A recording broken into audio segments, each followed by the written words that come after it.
give us 1 minute. Okay.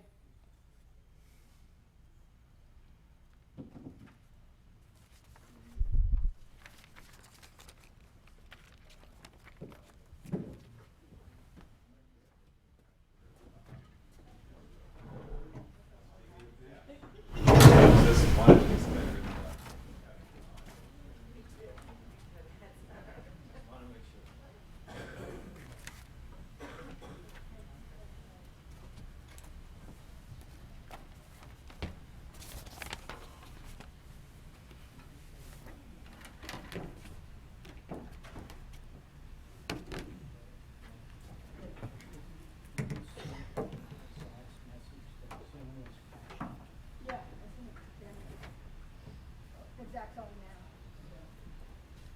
Oh, thank you.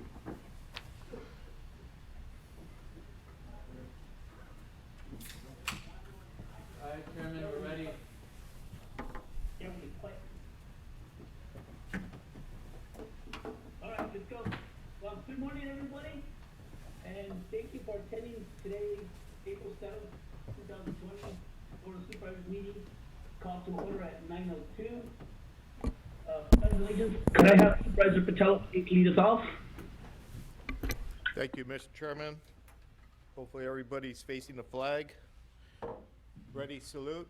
I pledge allegiance to... I pledge allegiance to the flag of the United States of America and to the republic for which it stands, one nation, under God, indivisible, liberty and justice for all. Thank you. Thank you, Supervisor Patel. Thank you. Is there a motion for certificate of posting? So moved, Mr. Chair. Second. Is there a second? Second. All those in favor say aye. Aye. All those in favor say aye. Against, motion carries. Thank you. Coulson? Yes, so, Aye. do you want me to quickly go over Zoom etiquettes? Yes, ma'am. Yes. Okay, so quickly, I just want to, let the public know that the board meeting is available to remote in through YouTube, and we have CMAP that is currently live casting it. In addition, to that, you can also remote in, and there's 3 ways you can do that. Either by your phone, using Zoom, by your phone, by the computer, or you could even download the app. And next one. And to call, there's 2 numbers you can call. I'm gonna share my screen with you to show you the agenda and where we're posting it, but what you need to have is the meeting ID, and then you hit pound. If you're on the phone. If you're on the phone and want to make a comment, you just dial *9 and it raises your hand. And if you are on the computer, there's a little hand icon on the bottom. So when it's public comment, you can raise your hand that way as well. And we can see on our end who's raising their hand. And then quickly, I'm just going to share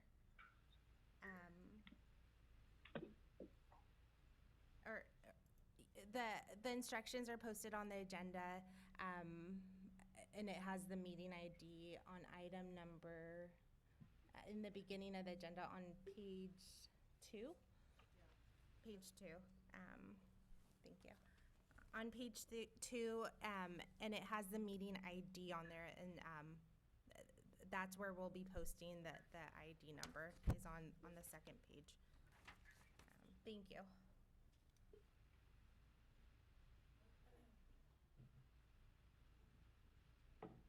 Okay.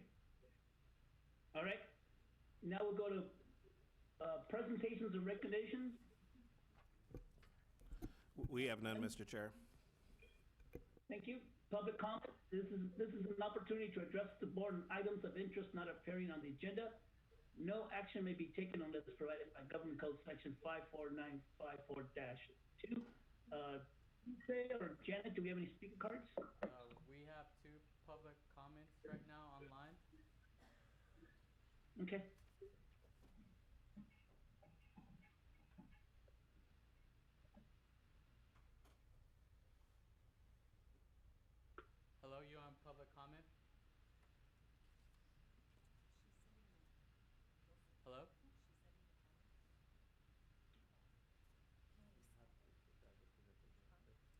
can't hear you. This is Harry. I didn't ask for public comment. Thanks, Harry.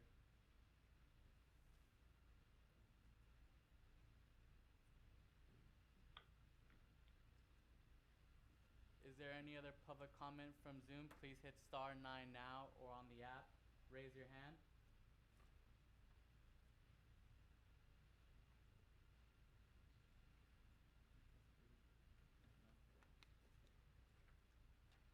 We have one public comment from Barter Snyder. She wrote an email. Please postpone any board meetings until the shelter in place. No. That one's for the actual. No, it's for public comment. How can that be public comment?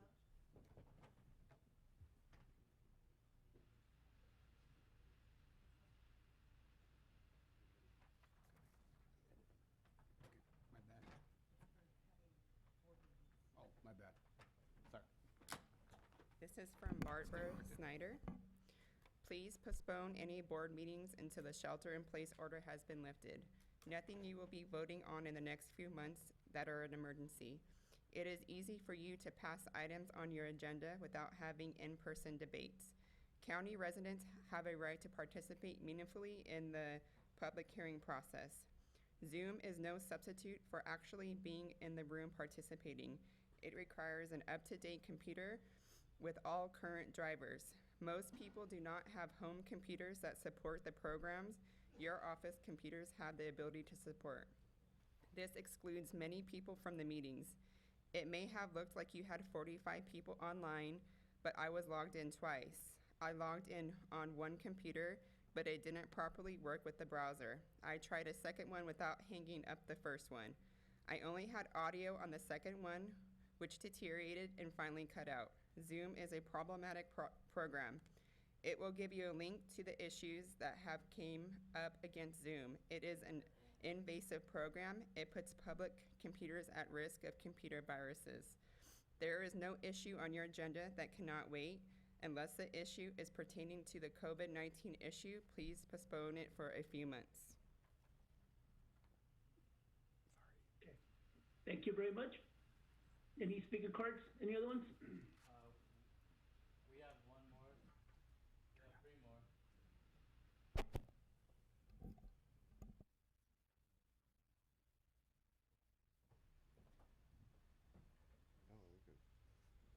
Oh, they could make bread in here.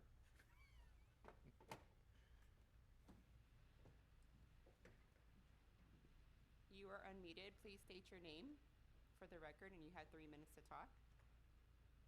Okay, my name is Cheryl Von Booth, and I live in San Benito County.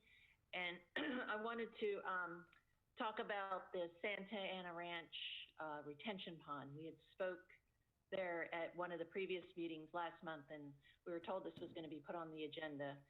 I understand it's not on there yet, but I would still like to request this same information that I was asking for before. I'd like to know where the water is going to flow, how much water is going to flow, how it's going to affect our properties, who's going to be responsible if there is any damage to our properties from this water flow, and who's going to be responsible for maintaining the safety of it, and who is also going to be responsible for making it so that it's not such quite an eyesore. It's quite an eyesore out there.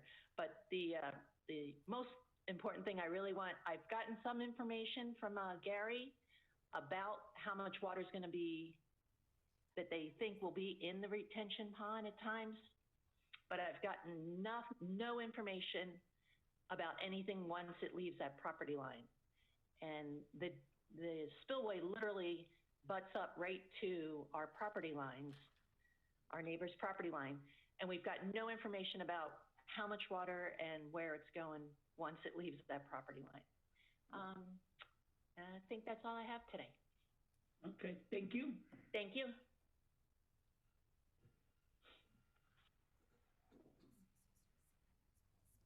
We have another caller, Chair. This is Harry again. So.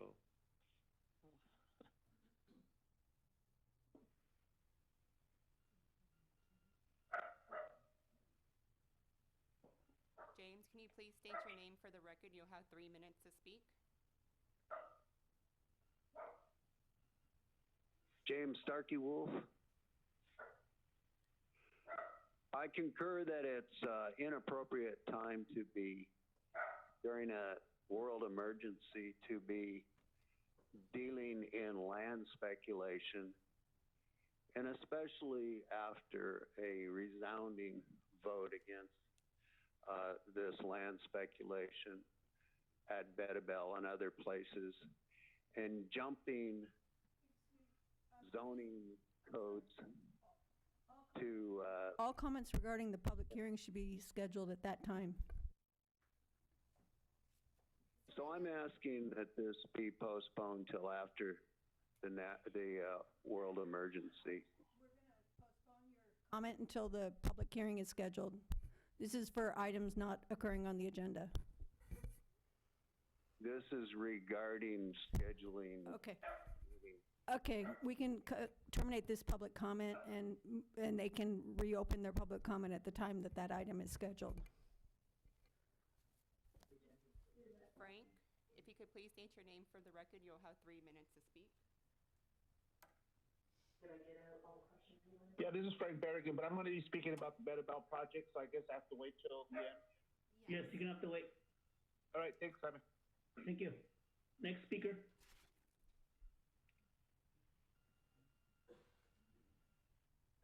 Mary, please state your name for the record. You'll have 3 minutes to speak. Yes, you're gonna have to wait, madam. Okay. The interface, I was in your meeting last time and it was very different, and now it looks it's very confusing for me because it doesn't look at all like when I don't use Zoom that much, but one of our members of my group did a practice because they were very uncomfortable with using Zoom. We could just so we hold practice. all the public. But it was very different from what you're doing now. So it's very confusing for all of us. Okay, Mary, we're going to wait until the item pertains to the C1 zoning comes up for you to have your public comment. I'm not talking about that. I'm talking about your interface right now. Right. And the fact that Thank it's you. really different. Okay, that's noted. We're going to wait for the rest of your public comment until the C1 zoning. Hold on a minute. Actually, Mary, you can speak because you're not talking about a particular item. You're talking about the board meetings in general. So go ahead, Mary, you can speak.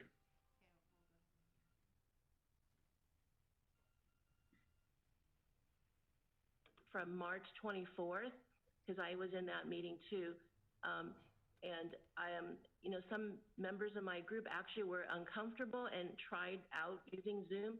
And we just scheduled a practice session, and it looks really different from what you guys are using. And it was even confusing to me because like even the raise hand part, on most of our interfaces, you have little people at the bottom and you click on it. I mean, it looks more friendly, but I'm just saying it's really confusing, and I can't see anyone else in all the little boxes that you usually see with Zoom. So at first I was even going to hang up and try dialing in by phone. So I'm just trying to express to you that your current user interface that is being used is very atypical from what those of us just practiced, and it's very confusing. And I was actually going to hang up and just use my phone. So I just think other people might be experiencing the same thing. So I want to let you know that. Thank you. Thank you for your input. Okay, next speaker. Trying to interrupt me and stop me from. No, I'm sorry. Do you still have more to say? Oh, no, I think that's it. Okay, thank you. Do we have another speaker? Not at this time, Chairman. Not at this time? Actually, we do have one more. Jacqueline Morris Lopez. Jacqueline, if you could please state your name for the record, and you'll have 3 minutes to speak. Yes, my name is Jacqueline Morris Lopez, also known as Jackie Morris Lopez. I'm a resident of San Juan Bautista, and I'm also speaking to the platform Zoom and the drastic change in the appearance on my computer. I find this once again, a hindrance and confusion for maybe someone that was on the meeting from the last time. So I'm not quite sure why the platform has changed. Maybe it has to do with all of the supervisors and officials being remote connected. But just in a short statement, it's very confusing and a hindrance and an obstacle to having true participation. I also like to know who else is at the meeting. The other format had a list of who was called in, who raised their hands, who commented, and I don't have that access. It feels like I'm just talking from a black box, and this is not a true open meeting. Thank you. Thank you.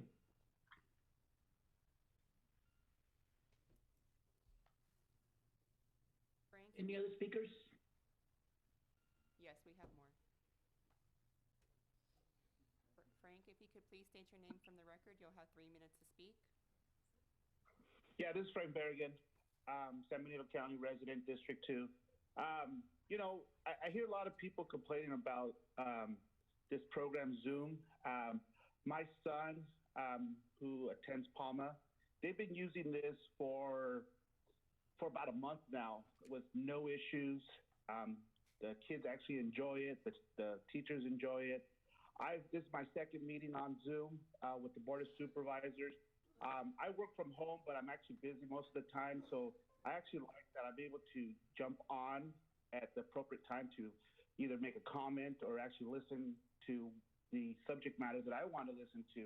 And it just seems like, there's going to be a learning curve for a lot of people that need to get on Zoom. But as we know, this COVID-19 is actually going to change the way this world is actually going to be engaging with people. So I understand that people might say that it's not a good platform. It's actually a very good platform. People have been using it. I actually used it this weekend for a birthday party. And I had people getting on for the last 2 hours, and they had no issues. They just click a link, and it brings you on. It's not that difficult. It's got a meeting ID. It's got password protection if you want to put that on there, too. I mean, I had friends that I hadn't talked to in a long time, but they saw me on Facebook, and they decided to ring in. I had cousins that I hadn't talked to in a while. I mean, I think it's a great platform to bring people together. You actually be able to bring in more people than you usually would bring in, just because it's actually more convenient. And if you don't have proper internet connection, I mean, there's always places you can go to, or you can always just call in. So Your 3 minutes we is can't up. just. Okay, thank you. Thank you. Thank you, Frank. Next.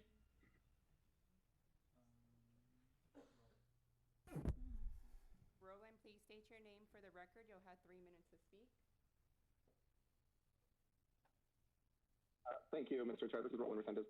I, too, am experiencing the same problems with Zoom. I think that I'll keep it short and sweet. It looks like some of the settings were changed as to where I'm not able to mute or to close my camera. I've got quite a bit of experience Zooming, and for some reason, the way that the interface is now is making it a bit more challenging and disconnected.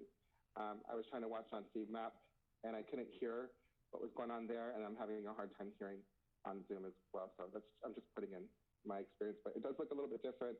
I've never seen it the way that you guys have it set up now, and I'm pretty familiar with Zooming. In fact, I've done it before the current crisis we're dealing with. So thank you for your time. Thank you.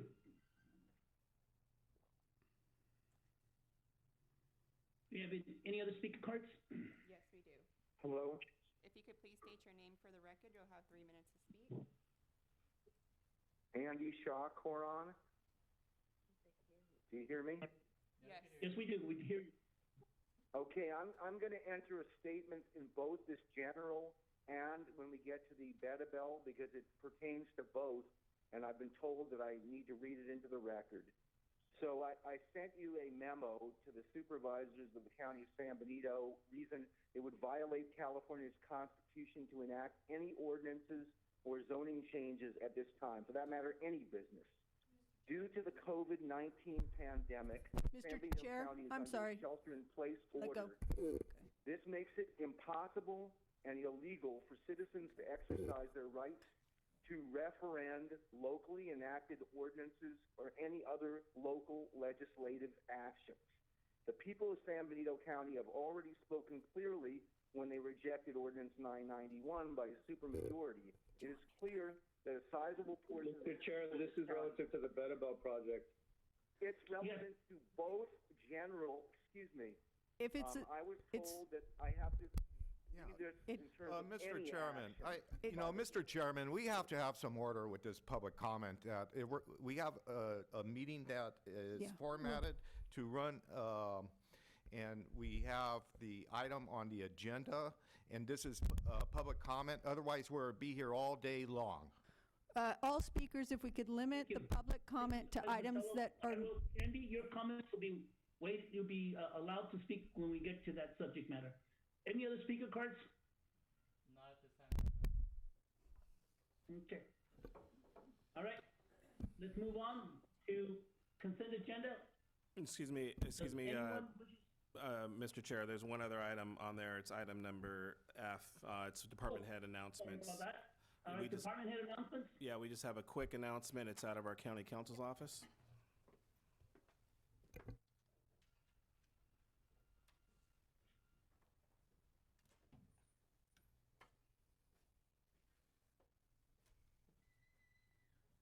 I just wanted to introduce our new deputy county counsel to the board and to all the department heads and all the members of the public that are here today.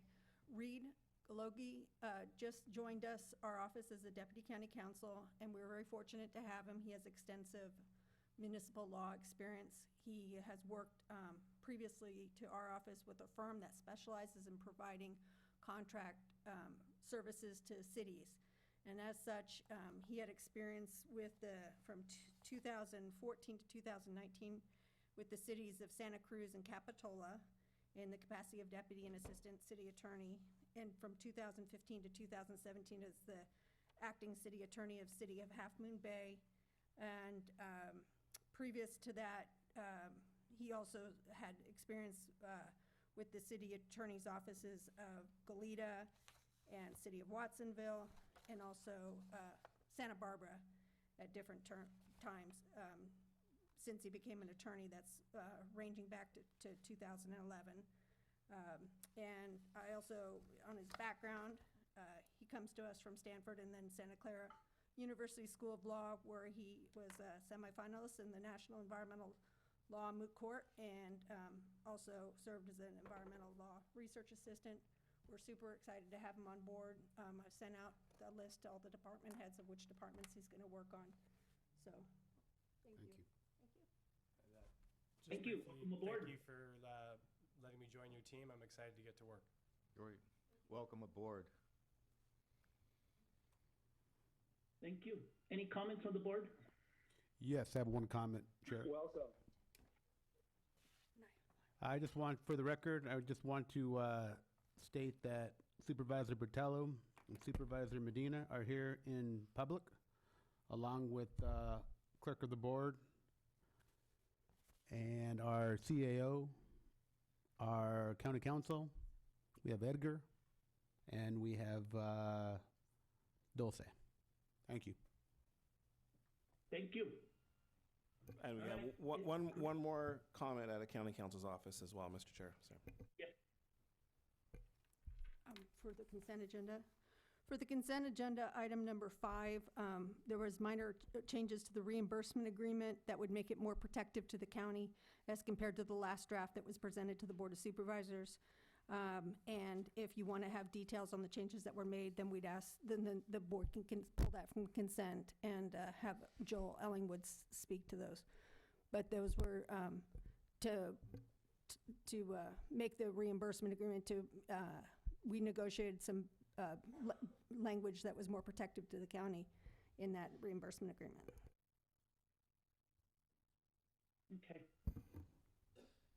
That's all the announcements, Mr. Chair, out of department heads. Okay. Now we'll go to board announcements. Supervisor Hernandez? No announcements, Mr. Chair. Thank you. Supervisor Medina? No, sir. Thank you. Supervisor Botello? No, nothing this morning, thank you. Thank you. Supervisor Gilliam? Mr. Chair, I don't know if you wanted to update the board on our meeting on Friday with the cities. That was the only thing I was going to provide a brief update on. However, thank you for the opportunity. Go ahead, provide the update, please.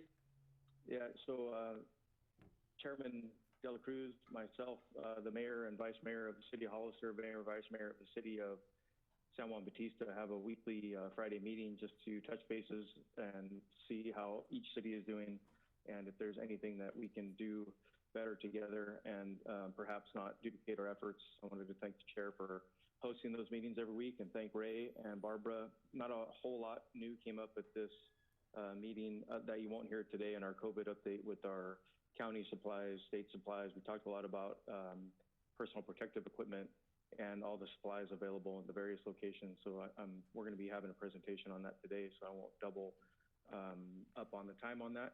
And then we also talked about the new order, obviously, which, as we all know, it extends out to May 3rd. And we talked about the aspects of the new order.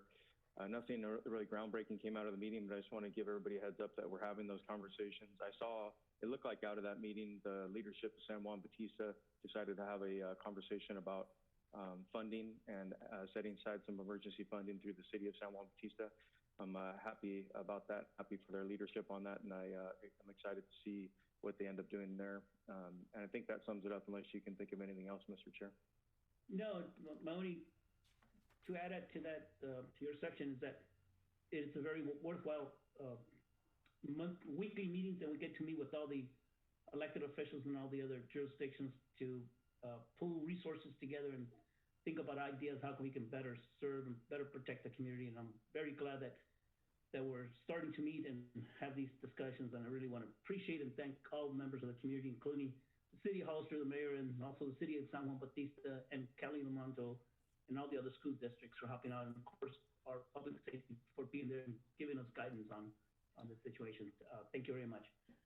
All right, we will move on to consent. Do any of the supervisors wish to pull any of the consent items? None? No. Okay. Is there a motion to approve consent as Do we have any amended? public comment on it? Yeah, we need a request if anyone from the public wants to pull it, Mr. Chair. Which one? You need to ask if anyone from the public would like to pull Oh, an I'm item. sorry. from consent. Anyone from the public wish to pull any of the items out of consent?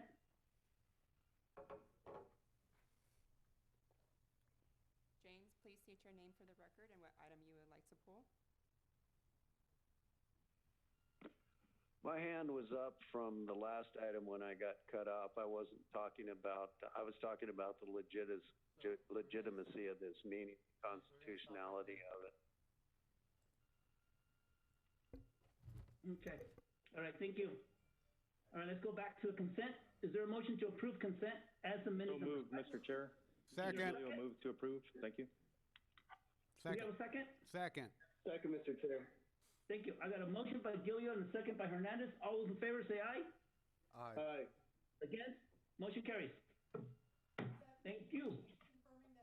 Now, 5-0. I'm sorry, what was that? Since we're on teleconference, I wanted to confirm that that was a 5-0 vote for the record. It was a 5-0 vote. Okay, let's move on to regular agenda number 14. Get a presentation from Tracy on. Yeah, I'll take this, Mr. Chair. Thank you. Yes, I invited our Health and Human Services Director, Tracy, to continue to give us updates. We also have a few other individuals that we will be requesting to come up to discuss COVID and how it relates to the shelter in place that was implemented, as well as some things from the state and some of the things on the horizon. So I've invited our tax collector treasurer. She'll be here. We've also invited our PIO, Chris Mangano, as well as Tracy and the doctor and Harry to discuss the affordable housing element within that. So all of these items are tied to COVID and the shelter in place. So I'd like to go ahead and invite Tracy.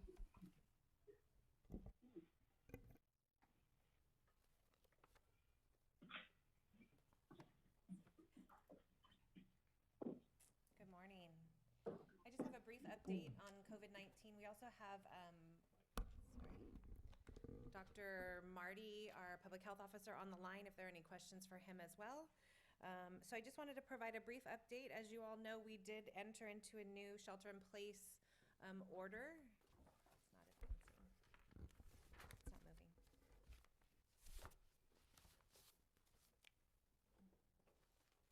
Sorry.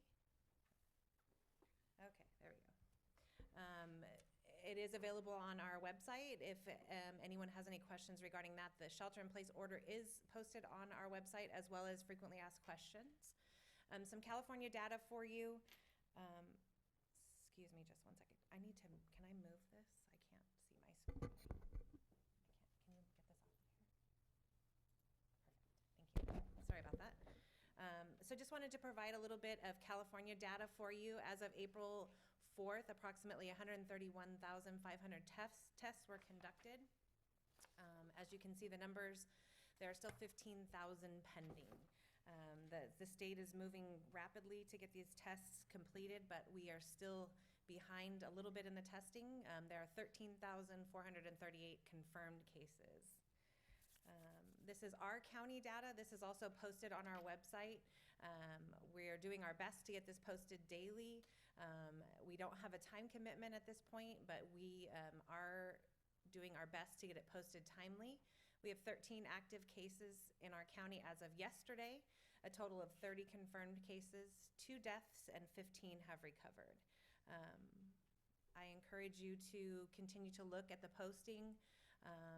It provides updated data. There's also a COVID-19 update that's also on our website that has more details about the cases, how they were transmitted, and the age breakout of the tests. So I encourage everyone to look at those on a regular basis. We recently put out a recommendation regarding face coverings. There's been some updated guidance from the CDC. This came from our public health officer, Dr. Marty. Just at this point, it is just a recommendation. It is not a requirement. Our best community and individual defense against COVID-19 is washing our hands frequently, avoiding touching our eyes, nose, mouth. Avoid being around sick people, and physical distancing, especially by staying at home. So the social distancing requirement is very, very important. Face coverings are an additional piece of armor to protect against becoming infected. They do not replace any of the current social distancing mandates. Face coverings are a source control protection device. They are more protective of someone spreading their germs to others. Is it a protection from getting infected? Face coverings should never be of medical grade. Face masks of that grade should be used only by healthcare professionals and personnel. A cloth face covering is a material that covers the nose and mouth. There's a picture on the bottom. These can be made at home.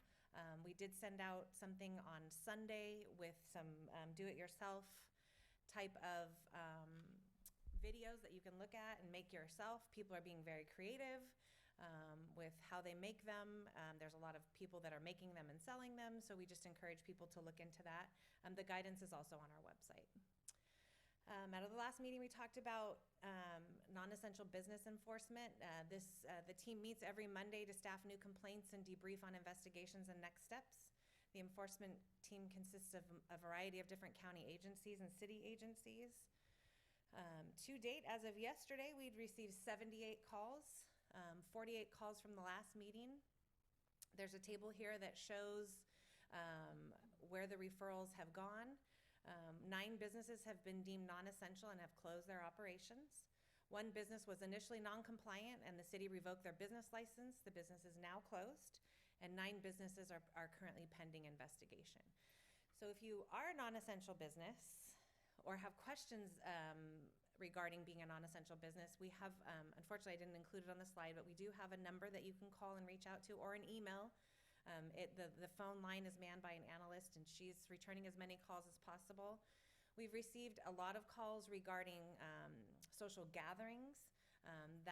If you can see on the bottom of our table, it says hotline questions.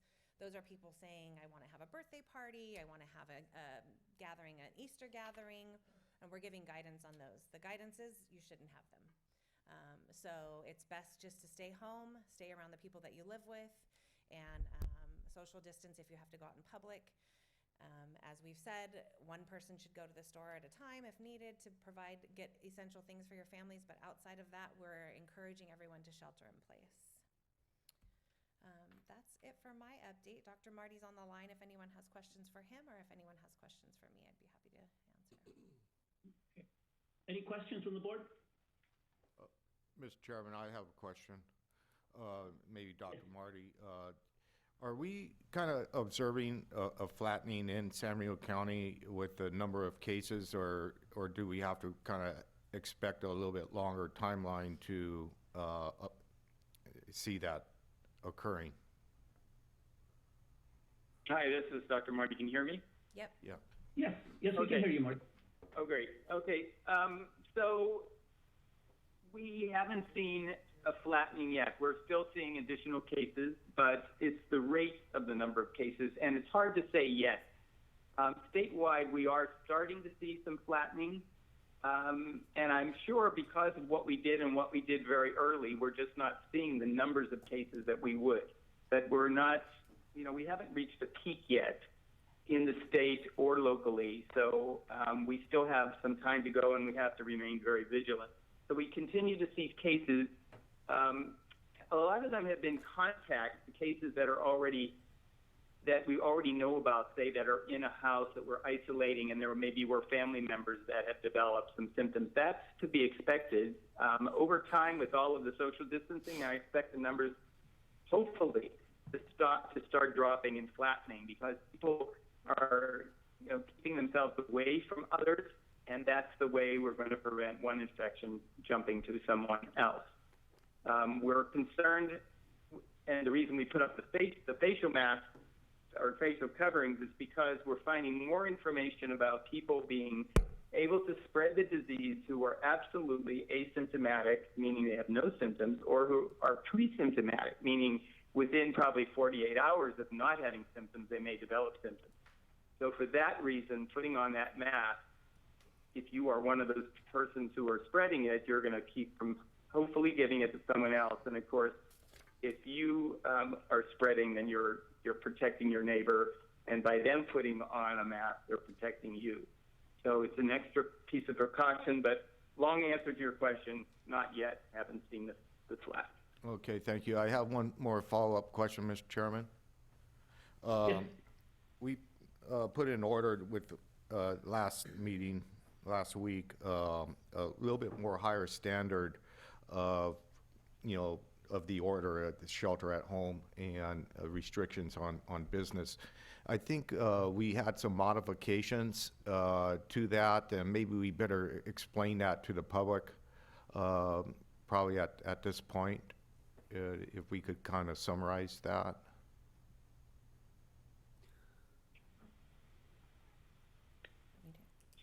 Dr. Marty, can you comment on the significant changes? Well, there was a significant change in just a couple areas.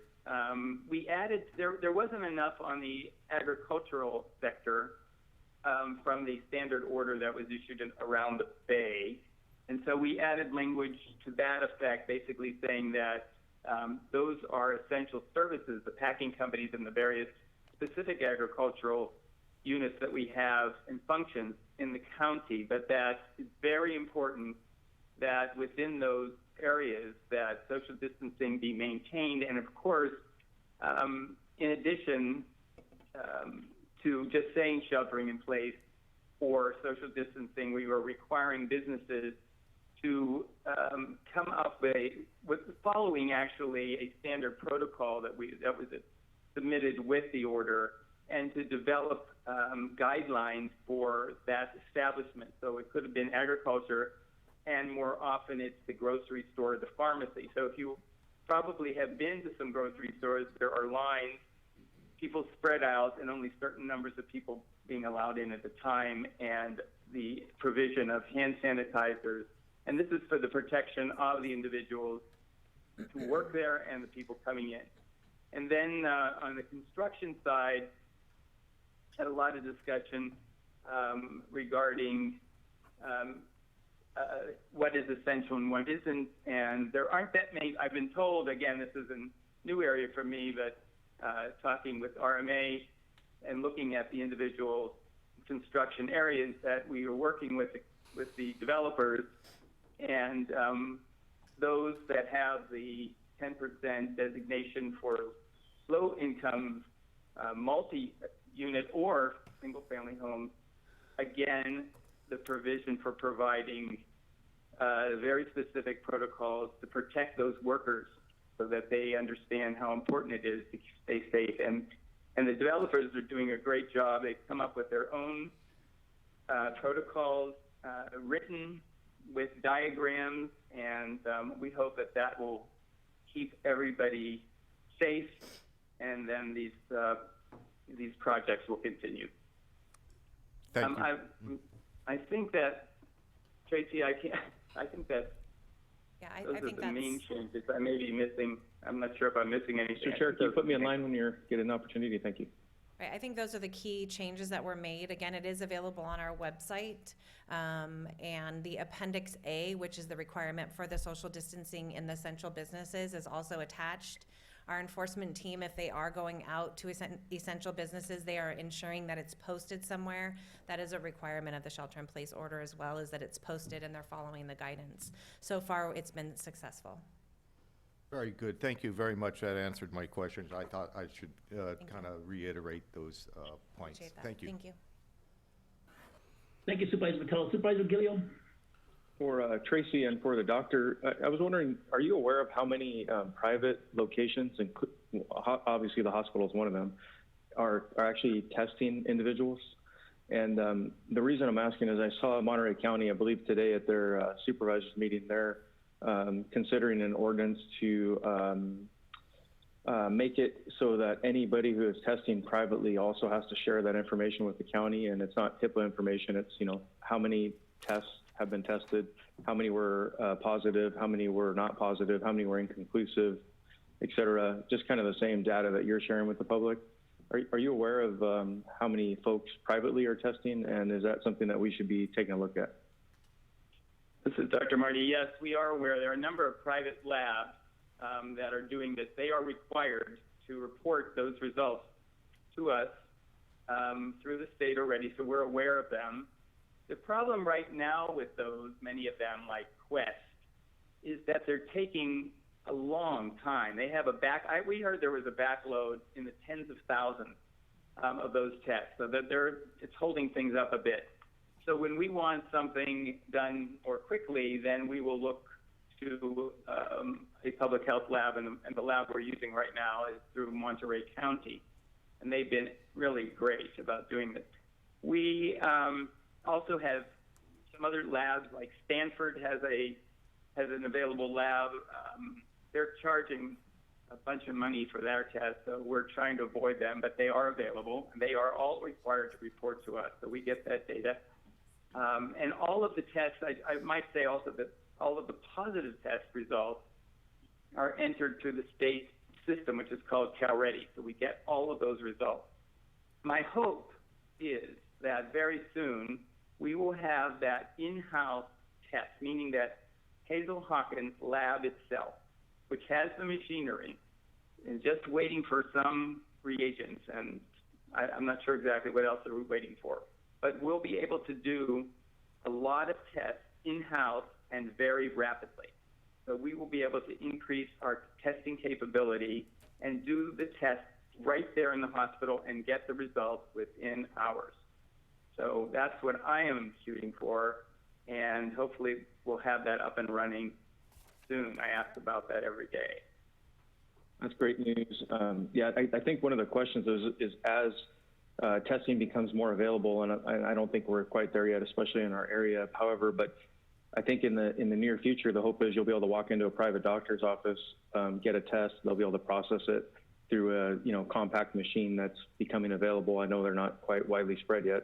And then I'm wondering, how do we capture all those to make sure that we're making sure that not just the hospitals and the ones that are going to the labs that we know about, however, when the private testing becomes more readily available, I guess would be the word, Is it important for us to capture that in your opinion? And if it is, should we start a process now to capture that? So in the next 3 weeks or month, when it becomes more readily available, that we're ready for it. Yes, absolutely, but it's being done on a statewide basis, so everybody wants that data, and so all the labs are being required and have always been required to enter that data. When you mentioned that anybody could walk into their private doctor's office, we have that set up so that they can have a test, so they can refer a test or get one of these tests, say from a Quest lab. The problem is that a lot of the private docs right now don't have the staff nor the PPE, personal protective equipment, to do this. And so a lot of them are, through our guidance, sending them over to the hospital for testing. So they have the option, but not everybody is going to want it. Not everyone is going to do it because there is some risk to their staff, and if they don't have the protective capability, they're not going to do it. Thank you. And then the last thing I had, Mr. Chair, maybe is for the next presenter, but I don't see another item covering the county inventory of personal protective equipment that we've been able to secure from the state, and then also using the county funds. I'd like to get an update on that, if not at this meeting, as soon as possible. I've had several requests from different organizations around the community, and hopefully our CAO can arrange that during this meeting or perhaps in the near future. Thank you. Thank you. Okay. Any other questions from supervisors? Yes, Mr. Chair, I had a question. Supervisor Hernandez. So, in reference to our new updated shelter in place, I had a conversation with our CAO and really, trying to understand. And I also talked to Harry, our RMA director, trying to understand the goals with, obviously the construction element, because I know that's a question and consideration for the public. Just to clarify, is there any numbers that we can get what actual projects would still be moving forward? And, I know the reference in the shelter in place, actually, the main element was considering that, since we duplicated the shelter in place, ours to, or basically we duplicated Santa Clara's shelter in place, which gives the exemption for the 10% for affordable housing and the multi-family or multi-unit residences. So that being said, obviously, the RMA director, which I understand, we don't have that in Samuel County. We don't have those being developed, the multi-use. So I guess to a certain extent, it gives a pass to the single-family homes. And my question too is, so besides the numbers of what kind of projects would move forward, is how do we clarify to the public that there's obviously there's supposed to be a safety plan? What exactly is that safety plan? How is it going to be implemented? And I know Dr. Marty touched on it a little bit. And then also, if this is about affordable housing, which I understand that could be an essential part of keeping people in the home. Obviously, it's a long way out when it comes to development anyways. But if that's the case, then shouldn't that be basically those things have to be built first. If it's about affordable housing, then affordable housing should be built first before the single family home. So I don't know if Dr. Marty can or Harry can explain a little bit. Mr. Chair, if I may just add one, this is Ray, the CAO. I just wanted to clarify, we are going to be discussing the affordable housing element of the shelter in place, and that's going to be through our RMA director, Harry, and he's ready to speak with that. We also are going to be inviting up Chris Mangano and our financial officer, budget officer, up as well to discuss the actual PPEs, our expenditure, and how we're doing with that as well. So we have a few more things that we're going to talk about, and maybe that'll be the right time to discuss those a little bit more. Okay, fair enough. Supervisor Medina, you have any questions to the doc? It doesn't he just stepped out. Yeah. Yeah. Okay, I have a couple questions. I'm sorry. Mr. Chair, my final comment. Yes. Just to clarify, my main point of bringing that up with the shelter in place is we are limited in resources and we are limited in our ability and our scope. And obviously the main focus right now of the county is safety. That being said, single-family homes isn't a priority. Maybe affordable housing, since those projects would be there would be a lot more, or they would be minimal, which would, in that Can we sense. talk about the construction aspect until Harry's turn comes up, because I have some. Yeah, so if, Mr. Chair, if you may, we can We'll invite. talk about it in a couple minutes. Okay, first one, to the doc, I know that Riverside actually just put in more of a stringent order on masks, that everyone should be using masks. What's your opinion? Should San Benito County go in that direction? Is that for me? Yes, sir. Oh, okay. Well, it's just one more, it's one more thing that we can do. It's really, I find that if you give people the information and give them a way and directions for doing it, they will comply.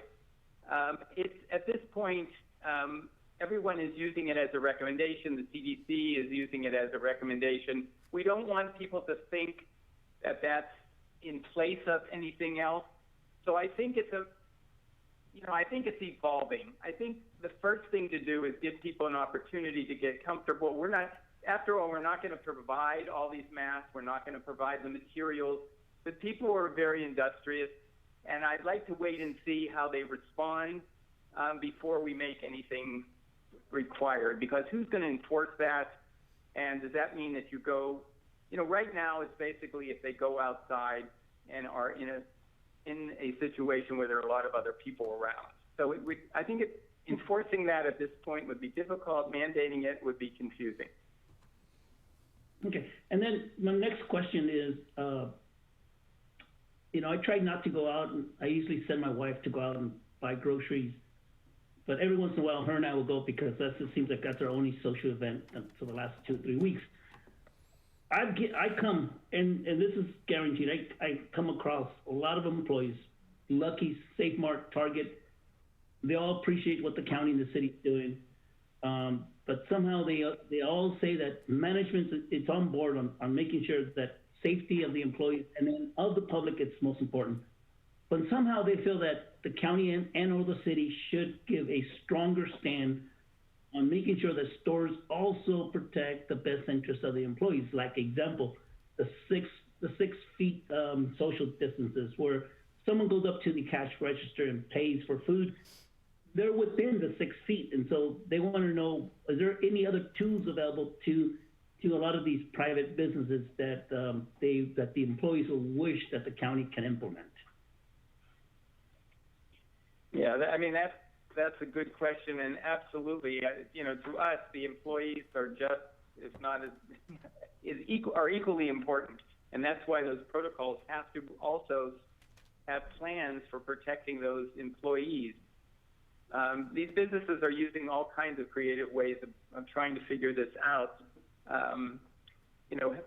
Again, even putting employees in masks, which a lot of times you may see. As I said, if you put one on, it doesn't necessarily protect you. It's the person that's infected that has to have the mask on. So at this point, if we can get the public to feel comfortable and put on these masks, especially when they go into the stores, that will further protect the employees. But I think we're working through this. I don't have the ultimate answer, but all of those workers need to be protected in any of those businesses, and we do consider that a very high priority. Mr. Chair, if I can speak on this. So yeah, hold on. I got one more thing, and then I'll let you speak on it.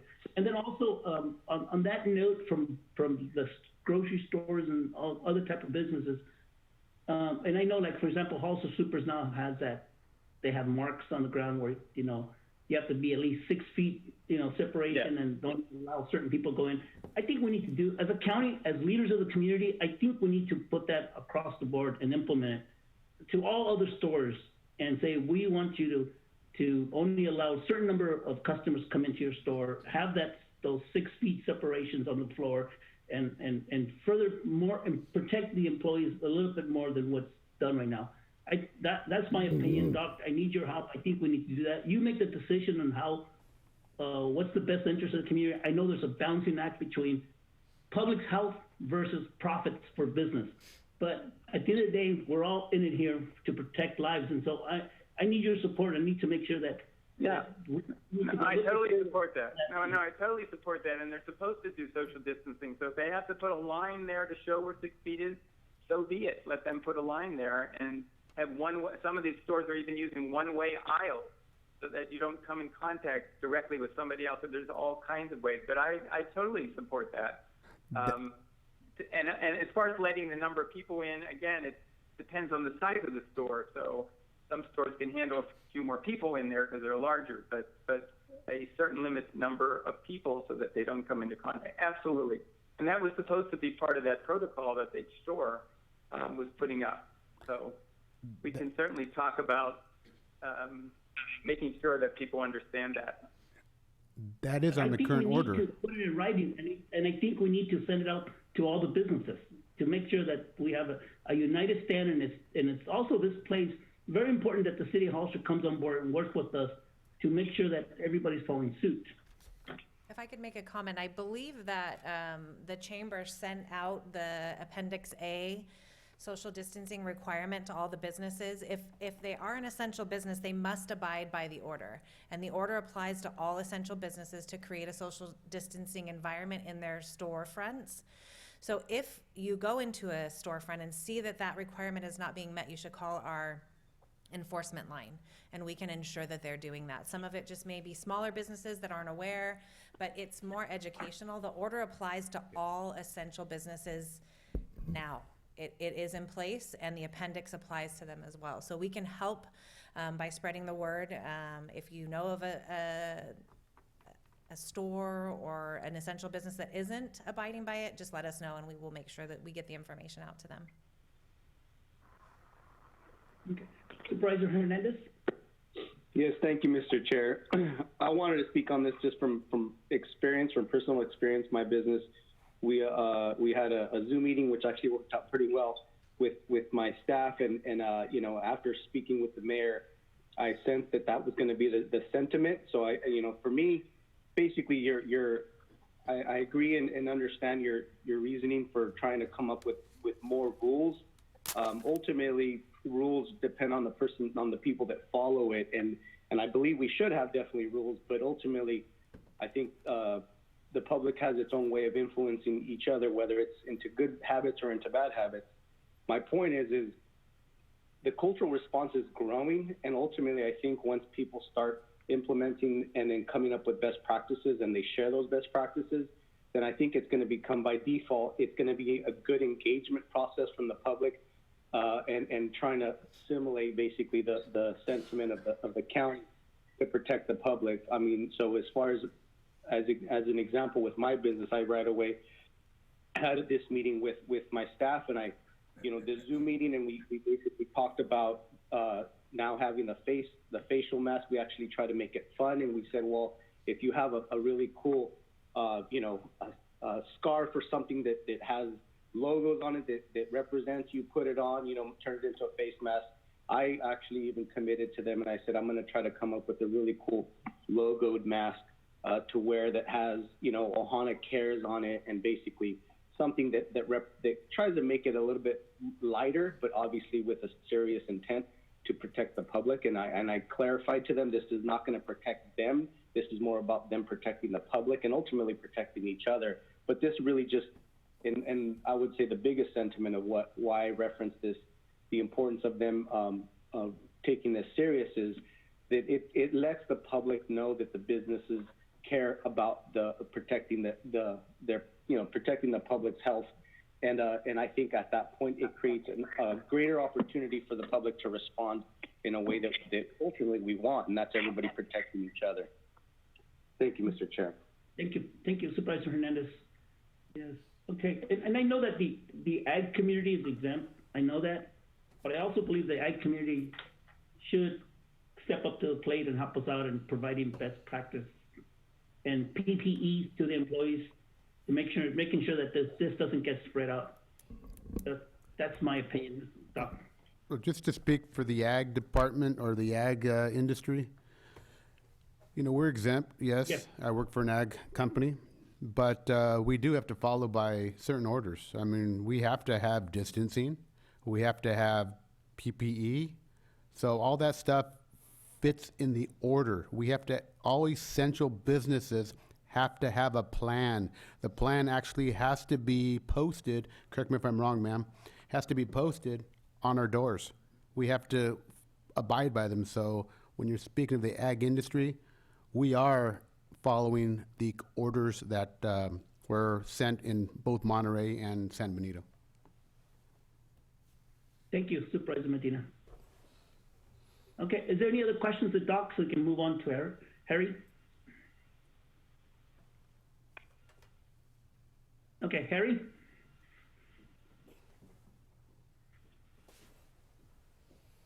Hello, can you hear me now? We can hear you. Great. This is Harry Mambergenis, RMA Director. The more stringent order changed the definition of construction as opposed to where it is in the state, to where it is no longer considered essential. There are certain exceptions in the order for activities, including projects that have 10% or more income restricted units. There are 4 projects that I'm aware of in the county that qualify under that order. There are 2 in San Juan Bautista, the Copperleaf Project and the Meritage Homes Project. Those projects are single family developments that have ADUs as part of their affordability, as their affordability requirement. Those are income restricted ADUs. In the case of the county, there are 2 other projects. One is the Riverview, which you approved recently, which is single family, all affordable. They have not actually started their construction yet, but you fully approved it in December. There's 24 units there. And then Santana Ranch, which is a large project where they've already built out over 400 single family homes. They are now in the process of getting all their approvals for the 55 income restricted apartments that they will be building.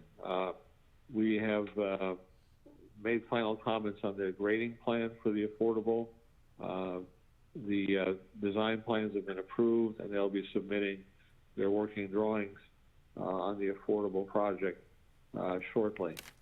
They have a few single-family homes that they also will be finishing.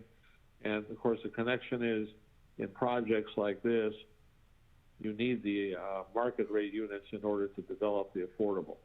And that's how it's working throughout the Bay Area. We have stepped up, and thanks to Dr. Marty, a more stringent requirement for the residential developers than is provided in the other Bay Area counties, in that we've required an employee health and safety plan to be submitted and posted on site and strictly enforced.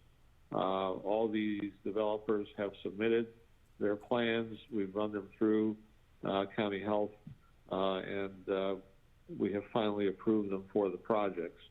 But it's to maintain the ultimate degree of safety for the employees, particularly where they're not going to be close together than 6 feet, no more than 2 to a room if there's indoor areas. So all in all, the developers were very cooperative in doing that. But that's the extent of the projects. The construction industry has been hit very hard by this. There were over 3,000 jobs in construction in 2017, the latest data was available. And basically those have been pretty much eliminated right now. But in fairness, Harry, in fairness, all industries have suffered because of the corona situation. Understood. It's very difficult. Yeah. Did I conclude Supervisor Hernandez? So total projects, how much projects with these new restrictions are going to be working? You mentioned Santana Ranch. Just to clarify, Harry. Yes, sir. There are 4 projects total that I mentioned, 2 in San Juan Batista. One is 45 units. I don't know Meritage Homes has about 50 or 60 units. They're well into construction. In Santana Ranch, in addition to the 55 units they are planning, is the affordable apartment project. They have a small number of homes that they're finishing up. But you're not going to see a lot of housing come out of that. And Riverview, again, they have not finalized, they haven't started construction yet. Okay. And those are 24 units. Well, I mean, my main comments are still being consistent in general. And so it sounds like 4 projects obviously doesn't sound like a whole lot in the grand scope of things. But all things considered, if this is really, you know, my cynicism, and I hate to put it that way, relates to the history that we've had with developments, and that's that. And I get it. I mean, as a business owner, I understand your margins have to be healthy in order for you to do other things. But ultimately, part of the plan is ADUs, affordable housing units.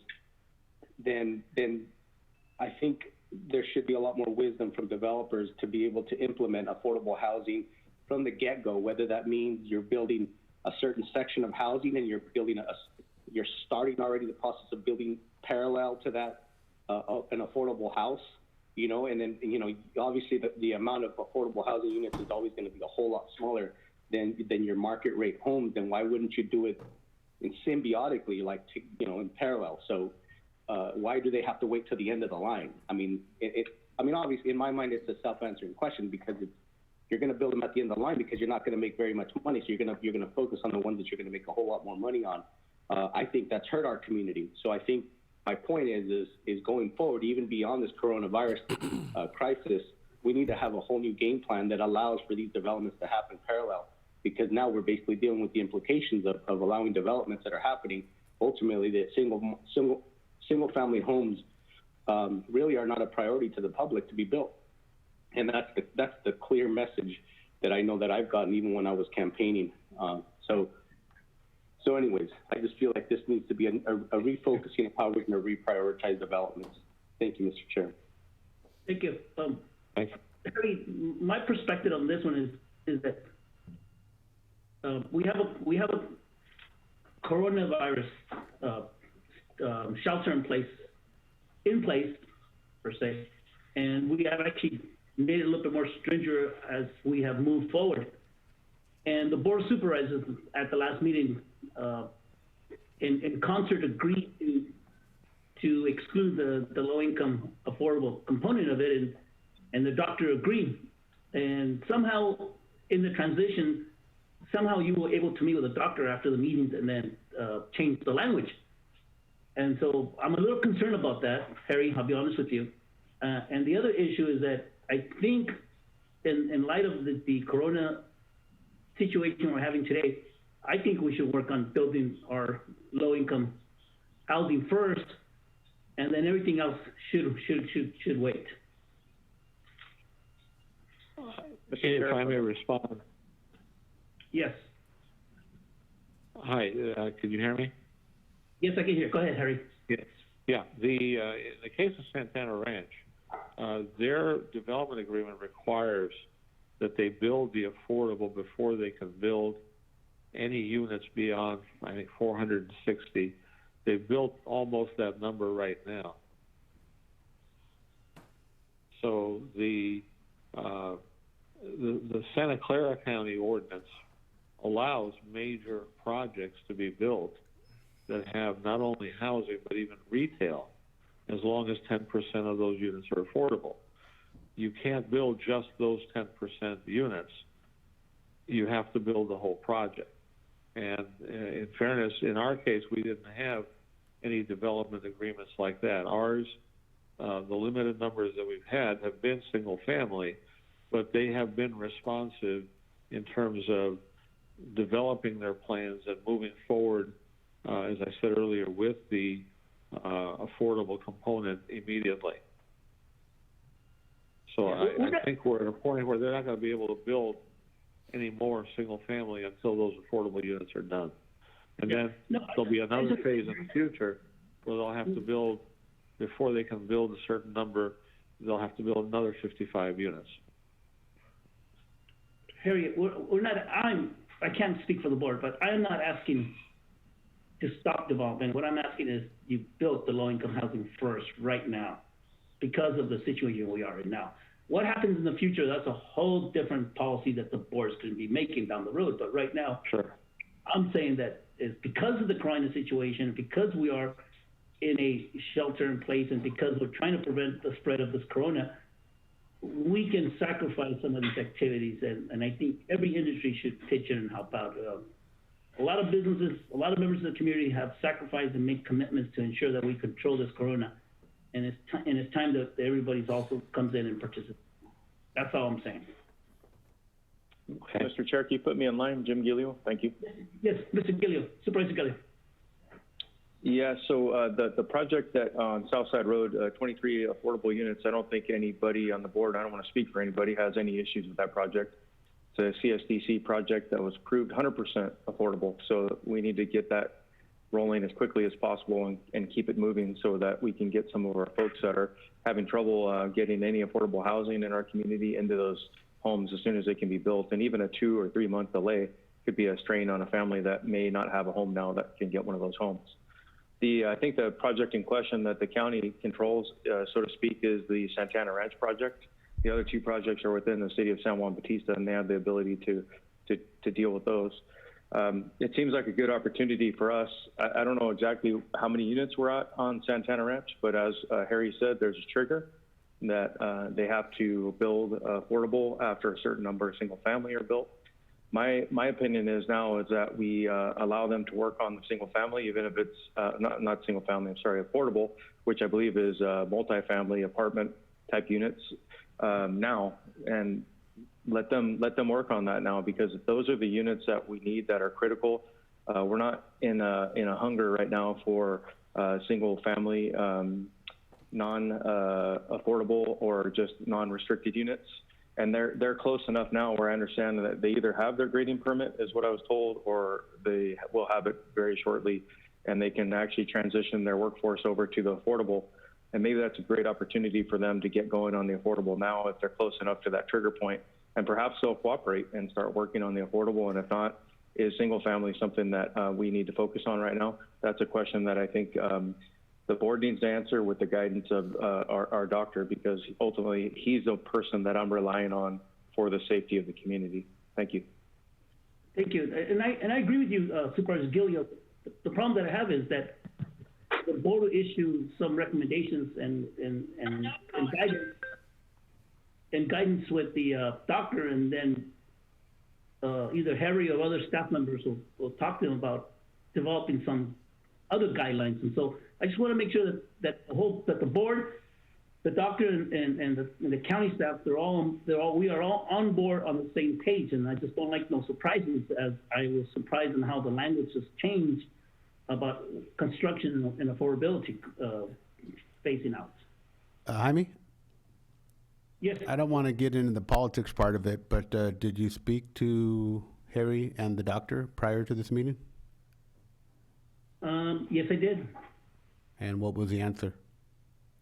The answer was that the doctor, after listening to Harry's comments, the doctor decided to make some modifications to his shelter-in-place language. Okay, thank you. Mr. Chairman, if I may come in and kind of weigh in on this as well.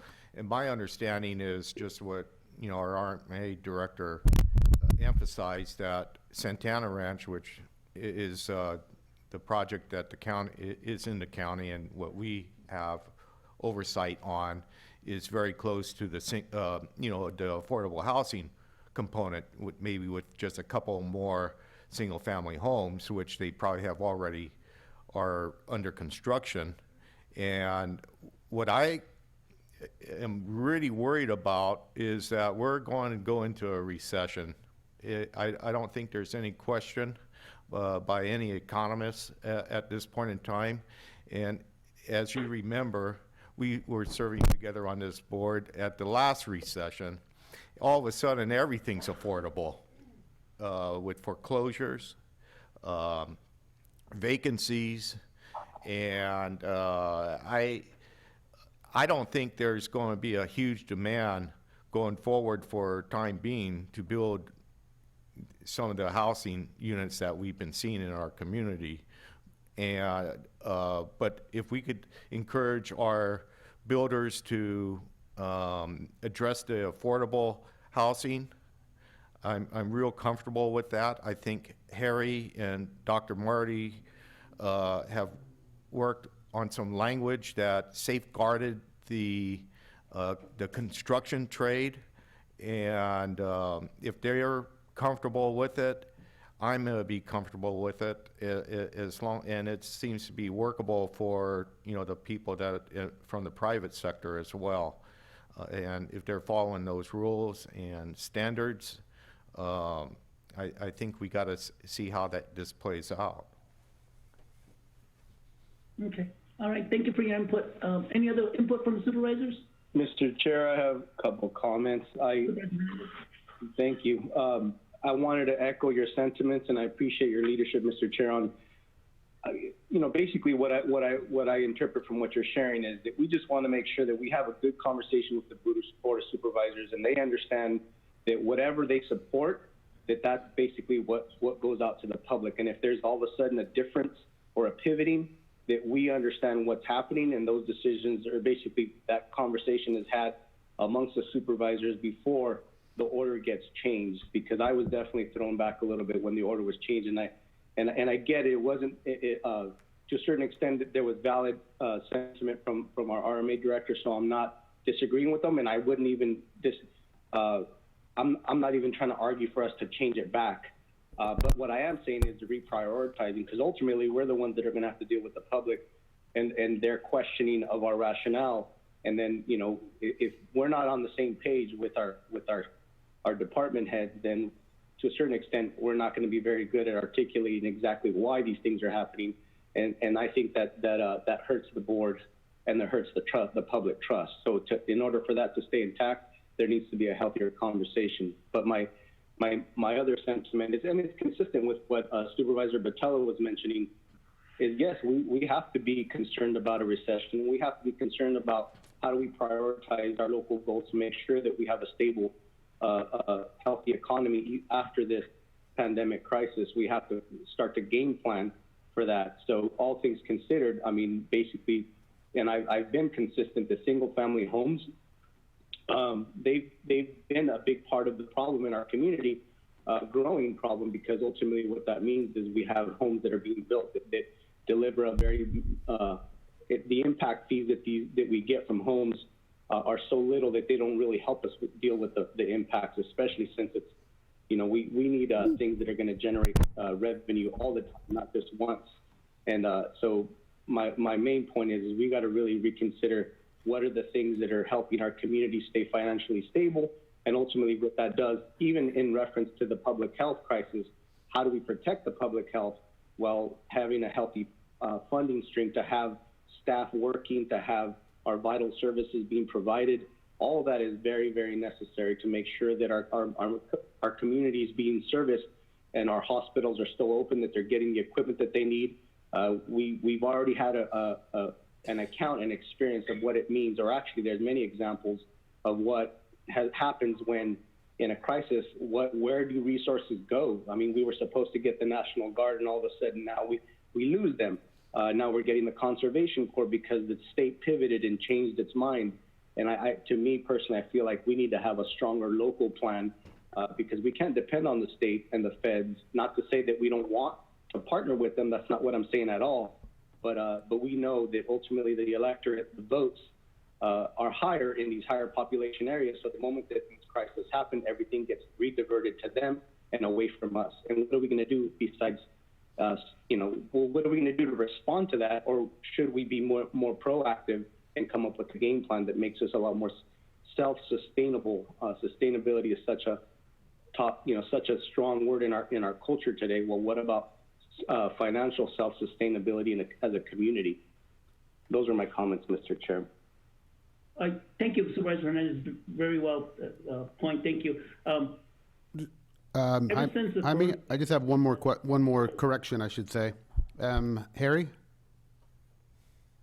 Hold on, Mark. I'll go back to you. Ever since this coronavirus has occurred and we, the board, have taken the lead on this subject matter, there hasn't been a day that I haven't been stressed out just thinking about the public's best interest.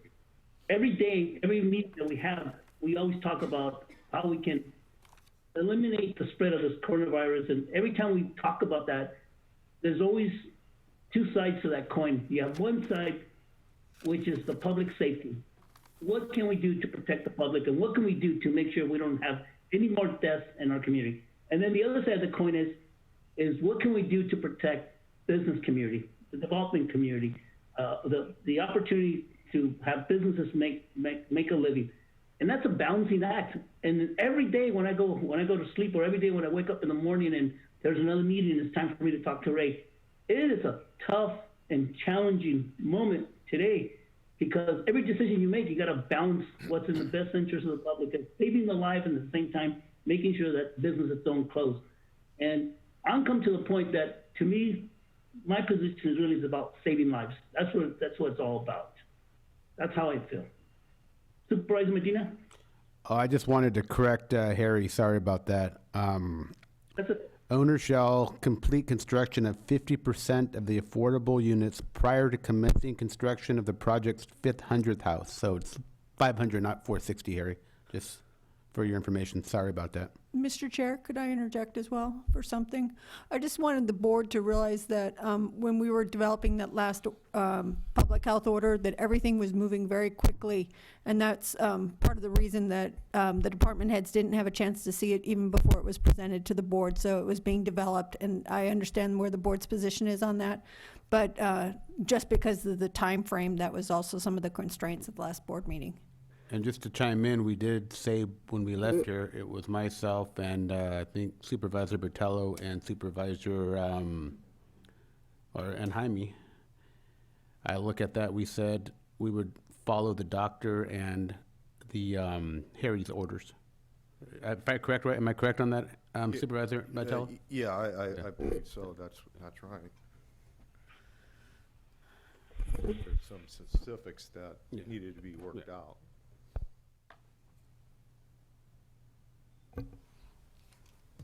Okay, if we're done with that, can we go to the budget now? Yes, thank you, Mr. Chair. I'd like to invite up Chris as well as Stuart. They're going to tag team this particular item. Chris Magnano is our OES manager. And we have also Stuart Patry. He's our budget officer. I'm Chris Mangano with Office of Emergency Services. Stuart's going to chat a minute about the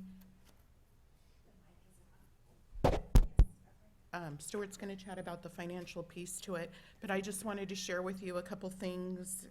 Do you want to find my, I don't want to mess this whole thing up. Yes. So a little bit about what we're doing in the Office of Emergency Services. First of all, we refer to our ICS plan and who we have activated, and this hangs in our office. It's just the diagram of the incident command system and everybody who's working diligently. This is a report I have to submit daily to the state of California, and it's available. I can send it to anybody electronically, and it just has in here basically our current numbers for the day, and they're based on yesterday's numbers that I received from Public Health that indicates our recovered, our active, the deaths, and then what our hospital is equipped to handle today. So today, just to inform you, they do not have any ICU beds available, but they have 7 med-surg beds available. And that information is updated daily by the hospital by 7:30 every morning on a program we use called ReadyNet. And then I pull that data and provide it to the state. So this is a daily report. We are still at a level 2, which is a partial activation of the EOC. All section coordinators, branches and units that we need, which are displayed on our diagram. Agency reps, so far we've worked closely with PG&E and a couple other volunteer groups. We did proclaim the local emergency, and then the state proclaimed by the governor. So that's kind of explains the EOC and where we are with our activation. We have been very busy distributing PPE equipment and supplies. We have a priority list that we have used the guidelines from the state of California, which includes our local hospital and the nursing homes that fall under them, fire departments, our ambulance provider, law enforcement, hospice and visiting nurses, county and city personnel, and then other groups that have come forward. We've reached out, well, all these places that are on here is who we've currently distributed supplies to. So everywhere, again, from the hospital, sheriff's office, a couple hospice organizations, First Five, the food bank, kind of everywhere in between. And we do have more supplies coming in today and tomorrow. So far, hand sanitizer, we received a ginormous order that I did a request from the state, and they sent us 504 individual size, these here, and we distributed those. We have just a handful left. We we received 61 gallon sizes to refill these, and we've have 24 of those left. We purchased 1,200 more, and those were part of the distribution from the finance approved from the board, and those came in Friday. We have 1,200 that we are getting prepared to distribute. Masks, we received 13,000 from the state. However, when we distributed them, most of the backs snapped off because they've been in their storage so long as emergency cash. So they were distributed, but we are getting a lot of calls that they aren't working. So fortunately, we have 10,000 arriving this afternoon. They were part of the order with the funds, again, from the board, and those will be distributed out starting this afternoon. And all the items are being distributed on the need and priority basis. Disinfectant wipes, they're on back order everywhere, even locally, like Target can't get them. We've reached out to Uline, to Staples, to, we actually had a connection who is a friend of the chairman of Clorox, who reached out, and they were able to actually yesterday deliver 10 cases to Hazel Hawkins, and they would only distribute directly to the hospital, not to first responders. But we were thrilled to provide the hospital with 10 cases of Clorox wipes. Again, and it was a connection through our partners at Community Solutions who knew somebody who knew somebody. So we will reach out and make every connection we can. But we do have 20 gallons of concentrate that we received, and we will be distributing that today. I went to Lowe's last night and had to convince them to let me buy more than one squirt bottle, because you are only allowed to buy one, but because we're emergency services, they let me buy 20. So we have those to distribute with the concentrate disinfectant. So, Chris, if I may interject. Sure. So who does the mixing? Is it the individual agencies that are requesting and getting the distribution? That's what we're going to have to do for this liquid order that we have until we can get the wipes. Okay. So I'm not going to try to all right. do that. We do have the mix. We have it on a note on each 2.5 gallon that's going out. So and the bottles, I made sure have the measurement on them. Oh, good. So it shouldn't be that complicated. I just didn't want to get into mixing in the office. And they probably have the smaller containers to be able to distribute out to. Yes, wherever yeah, we I go. bought the 24-ounce squirt bottles. Okay. So we have gowns that are coming in, or gowns that did come in. We've distributed those. We have more coming in tomorrow and next month. So we will keep distributing the gowns as needed. We have gloves that have come in, and we've distributed those, and we have more coming in. And then we have shoe covers, goggles, and face shields that we will be distributing as soon as they're available. And ventilators, we received, I did a request to the state for 20 ventilators for Hazel Hawkins Hospital. They are loaning them 3 that they actually received Sunday. They had a courier go out from Sacramento to the hospital Sunday night and deliver 3, and then we have 4 on order that will be delivered today. So they now have plenty of ventilators, and again, 3 are on loan, so those do have to be returned. But that was a big score for us. So Barbara was instrumental in that, so thank you for that. This is the resource request that has to be submitted to me. That is a state requirement if I'm doing any resource requests. So we've been collecting those, and then from those come up with my spreadsheet on what we need and what we need to either order or request from the state. The state's been taking about a week to even get back to me to let me know what they think they can come up with. And then they meet and allocate, and then they called Saturday afternoon and said they had the ventilators. So it's just how they're working. But we answer and we take what we can get. So that's my presentation on what we have happening right now. And we're staying very busy in the office. I'm open to any questions before Stuart. Questions from the board? I just wanted to make a quick comment, Mr. Chair, if I may. Thank you, Chris, for all the hard work on this, and thank you for working with the hospital. One of the last requests that I saw on the email chains was the gowns. So hopefully we're able to either source some of those or help them source those. And then also over the last week or so, I brought it up in the city/county meeting on Friday. What we have is we have organizations like the Community Foundation that I don't have the exact number, but let's say it was in the $40,000 to $50,000 range worth of PPE that they're working on for the hospital, and we're working on stuff for the hospital as well as other community organizations. So what I asked through Ray was to see if we can have that coordinated a little bit and use Chris as a point person. So now if the Community Foundation gets a request, say for PPE from Pinnacle Urgent Care, just making up a medical facility, that we can coordinate those together so that we're not doubling our efforts. And perhaps if somebody needed, say, 1,000 masks, and then they asked 3 different places and they got 3,000 masks, now they have a stockpile of them. So I think that's working out well, and I wanted to thank Chris for taking the lead on that. Thank you. Sure. Actually, because of that, Community Foundation started a booty drive, and they reached out to realtors to get shoe covers, and they collected 250 booties from Friday to yesterday. So those will go to first responders. So making the connections has been really good for all of us. So if there's no more questions, Stuart can address any financial questions you have. Stuart, please. Okay, go ahead, Stuart. Good morning, Chairman, Board of Supervisors, and the members of the public. My name is Stuart Patry, County Budget Officer. To date, but this is obviously ever changing. In Chris's office, they're making purchases every day, new PO requests.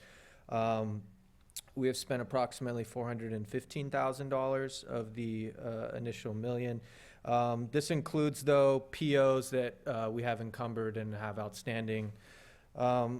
Additionally, I just wanted to highlight what we're doing in the finance section of the EOC. This has been a little bit different than a normal EOC because we are all teleworking and social distancing. So we don't have a normal EOC setup that we would for a different type of natural disaster. We have, so in the finance section, we drafted some guidance to our departments in filling out their timesheets and forms that has been distributed to all the departments. We are now receiving a lot of our documentation that we will be submitting at the end of all of this to FEMA for potential reimbursement. Additionally, we have implemented our project codes and tracking procedures in our ERP system. All of our departments are working with that. And additionally, I wanted to update the board that we have submitted our request for public assistance to FEMA. There was a deadline, I believe it was the 17th. We already have that in. We are waiting now for a project or a program manager, I'm not sure what they consider it at FEMA, to reach back out to the county and start guiding us through the process of the documentation and information that they need. but our portal is now updated and has our active project for the COVID-19. But that is the update that I have on the finance section side of the EOC. If there's any questions, I can respond. Mr. Chairman, I do have a question. And we allocated, thank you. We allocated $1 million. We're about halfway through it. And how are we operating with that $1 million? Is that $1 million that the county has set to address this emergency? But should we be thinking on the reimbursement side and add that into the available funds that we could continue to utilize? Because it's pretty clear to me that $1 million is not even going to take us through the rest of this month. But if FEMA is going to reimburse us, well, it's maybe some state funding as well. I'm sure we're starting to look into state surplus for equipment and things to cut some costs. But should we be thinking that, is it $1 million that we're spending or $1 million that we're getting reimbursed? Well, go ahead. You want to start? Yeah. Start off? Supervisor Botello, I can answer that. So there's going to be a combination of things that we expend money on. The board authorized the hiring of PIO. We're hoping to get fully reimbursed on that. Also the PPE equipment. But from a county standpoint, we have employees that are just doing their COVID-19 work and responding to this that we're paying for, that's outside of the normal, that $1 million that was authorized by the board, just because they're doing their normal function that they would do on a day-to-day, just in the capacity through the pandemic. Now, I do know that I believe Public Health brought today a grant that they received that is also going to be added to this as another source of funding. Additionally, Chris and OES has been reaching out to the state, and we've already received some supplies. I think we're going to be going back together and determining how much more PPE is going to be required to get us through the shelter in place and to get us to, where the doctors are telling us we're going to need, where we're going to be and what we're going to need. And we will bring back to the board additional requests if we need to go beyond that $1 million.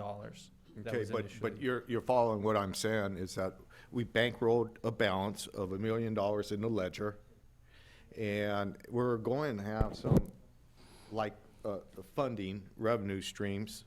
So now we're working with, say, hypothetically, $2 million from other sources, and I'm sure you're keeping it all kind of separate as far as our county costs. I see what you're saying. I would recommend that we first continue to keep this as $1 million, because there is no guarantee that we are going to be 100% reimbursed. Obviously, we're going to try our best. We're tracking everything. But there are going to be some instances, and there's some items that I have been keeping track on here that, we can look for other sources within our budget to pay for it. But one example would be laptops. I'm not quite sure where we're at with FEMA on, are they going to be reimbursing the county for the need for additional laptops to get our employees to continue working in their functions and to continue work through this. So we're kind of keeping track of that. I would recommend that we continue to keep track of that separately and not consider this 100% funded and now we have $2 million to work with. Okay, well, I think the CEO and you understand where I'm getting at. We understand where you're coming at. And I think that, just as a point, the chair had mentioned this earlier, the residents in our community, the safety of our community is number one. And that's what your board gave us direction. Here's $1 million. Safety for our residents is priority. We're keeping track of everything that we're spending, and we'll address it with FEMA. but that is our number one priority from your direction from the board. And, I hear this from my counterparts throughout the state that they're spending a lot of money. There's one county, I think $100 million is what they're putting into. It's obviously a very large county. But, they're not sure if they're going to get reimbursed all that money back. And they're probably not. No, but it's just really important that you have a separate ledger as That's far as right. costs, and that's fine. If we That's get exactly what reimbursed, we're doing. terrific. That's exactly what we're doing. Yeah. Yeah, I appreciate that. Yeah. Okay, thank you, Supervisor Botello. Any other questions from the board? Okay, is that the last? I actually got two more quick ones that, if the board, I know the board had requested our tax collector treasurer to come up and give a quick, brief presentation to your board concerning taxes. Yeah. So we have Melinda Casillas here regarding taxes and COVID. Good morning. This is Melinda Casillas, San Benito County Tax Collector, everybody's favorite office and topic. There's been a lot of confusion on what's going on regarding property taxes, specifically the second installment. So I wanted to provide some clarification and then to give you an update on the activity that we're seeing in our office. Again, as I said, there's been a lot of questions, comments, and confusions regarding the second installment, not just for taxpayers, but for tax collectors up and down the county. They are all in various stages of operation and all trying to navigate this process of the second installment. Technically, the second installment became due February 1st, and there's a grace period to April 10th without penalties. The deadline of April 10th is established by state law. On April 4th, Governor Newsom issued a press release that praises counties for pledging to use their local authority to cancel penalties or charges for property tax non-payment related to COVID-19. He did not extend the deadline. It is still April 10th. He did acknowledge each county's tax collector's ability to exercise the cancellation of penalties and charges.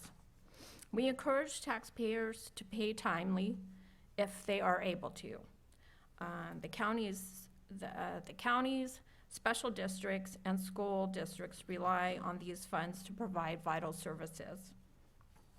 We will begin accepting penalty waivers forms due to the impact of the COVID-19 virus after April 30th. And then we will review them with a supportive and compassionate nature. I understand the toll this virus is taking on not just our county, but on our country. As of yesterday, our collection rate from everything that we've been able to post was 73%. We have confirmed wires coming in that will bring that to 87%. So we are anticipating about a 90% collection, even though we're dealing with the COVID virus. Our office is open from 8:30 to noon, Monday through Friday. We are accepting cash. And we have implemented a social distancing procedure. You can mail your payments in. We have a door slot in our office that is available 24/7. We have online options. There is a convenience fee that is charged by the vendor, not by the county. With those payments, I believe it's 3% on credit card payments and $2.50 on e-checks. If you have any questions, please contact us by email or telephone. We have a 24 or 48-hour response commitment. Do you have any questions or comments? Question from the board? None? Okay, well, thank you, Melinda. We do appreciate your presentation. Thank you. Okay, we have any our- questions from the board before I open up to the public? We have one more from our PIO. Mr. Chair, if you don't mind. We have Sure. David Westrick, our PIO. Good morning, Chair and members of the board. I'll be brief. Been very busy at the PIO's office, assisting other agencies within our county, getting their messaging out. We've done about 50 plus different press releases of some sort, 34 official ones, 6 community updates. I think the community is responding to really wanting the information that they can get to sort of process this crisis. Some of the things they can do is actually use our Nixle feed, and a lot of folks are actually doing that. There's been a exponential increase in folks that are using that in our community. I've gone to several meetings other than this. I've gone to City Hall meetings a couple of times, and San Juan Bautista as well. Again, I'm open to assisting any agency and any department in the county with their messaging on this so we can get it out in one place. And I'm happy to take any questions at all or any concerns. Thank you. Thank you, Dave. Any questions?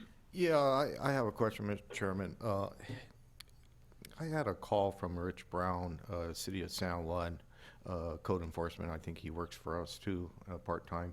But they are interested in communicating directly with, their citizens in regards to making sure that their needs are met, and they're looking into an alternative communication platform. And it's something that is being used by Congressman Panetta's office, for instance, and is that, I saw Chris kind of nod, and so she knows what she must know what I'm talking about, but I haven't been able to make that.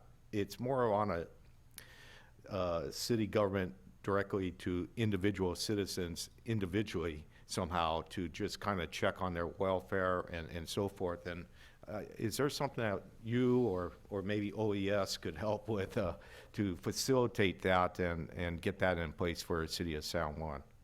So what I'm aware of is a sign that they've distributed, a yellow sign that says okay, and a red sign that indicates they need help, and they've done that within the city limits.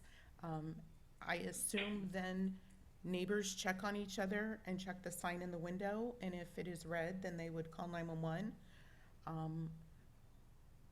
I can't say that I'm completely in favor of that, because if someone has a red sign up and 911 hasn't been called, how long, what is the delay? And what is the process to assume your neighbor has seen that? But if it's something else that I'm not aware of, I'd love to know about it. But I do know that is one thing they are doing in the city. Okay. Okay, so electronically, there's a number of actually free options. And I would recommend one or two of these options that I'll tell you right now. One of them is actually going through me. I can actually go to the City of San Juan, zero in the entire map of the City of San Juan, and message everyone in San Juan that signed up for Nixle. So what I would recommend the city do is do a campaign using their zip code for Nixle, and I can actually get that to Dawn today, okay? The second thing they can do as a municipality is actually use the app called Nextdoor. And Nextdoor would cover the entire city as well, okay? It's not widely used as Nixle would be, but it's also another good tool that is free for their citizens that they could use for communication. But honestly, Nixle is probably the best thing that they can use because they can rapidly get any information they want out to their public as soon as they possibly can, all right? Okay, yeah, maybe if we could kind of coordinate with City Manager Reynolds and Code Enforcement Brown and maybe myself, see how we could meet that need, and I'm more than happy to help with that. Thank you. Be happy to. Thank you, Supervisor. Okay, any other questions, comments? Did that conclude the report, Ray? Yes, it does, Mr. Chair. Thank you. Okay, now we're going to open up to the public. Do we have any speaker cards? Yes, we do, Chair.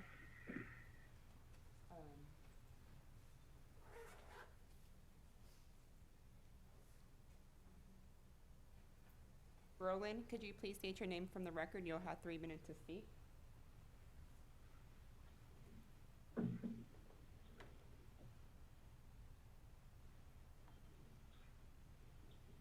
Rowan?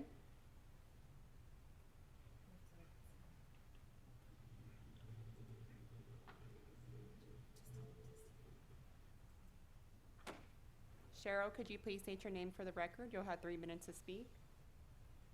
Okay, my name is Cheryl Von Booth, and I had one comment and one question. For Mr. Dela Cruz, I just wanted to comment on a comment that you had made further back in the meeting. And I mean, I know that your heart absolutely cares for the entire community, but I just wanted to comment on the social outing shopping comment. I'm a nurse in San Jose at Regional Medical Center, and I know people are dying to have some sort of normal social activities, but getting out and using shopping as a social activity right now is the worst thing we can do. We really need to get the message out to the community that one person once a week do the shopping. And it really right now cannot be the social outing, because the more people that are in the store, the more people we're putting at risk. And like I said, I know your heart's in the right place, but we really need to get that message out that shopping is no longer a social event. The other thing I wanted to ask is, and I don't know if you can answer questions or not, but is our county sheriff's department, has there been a hold on any evictions?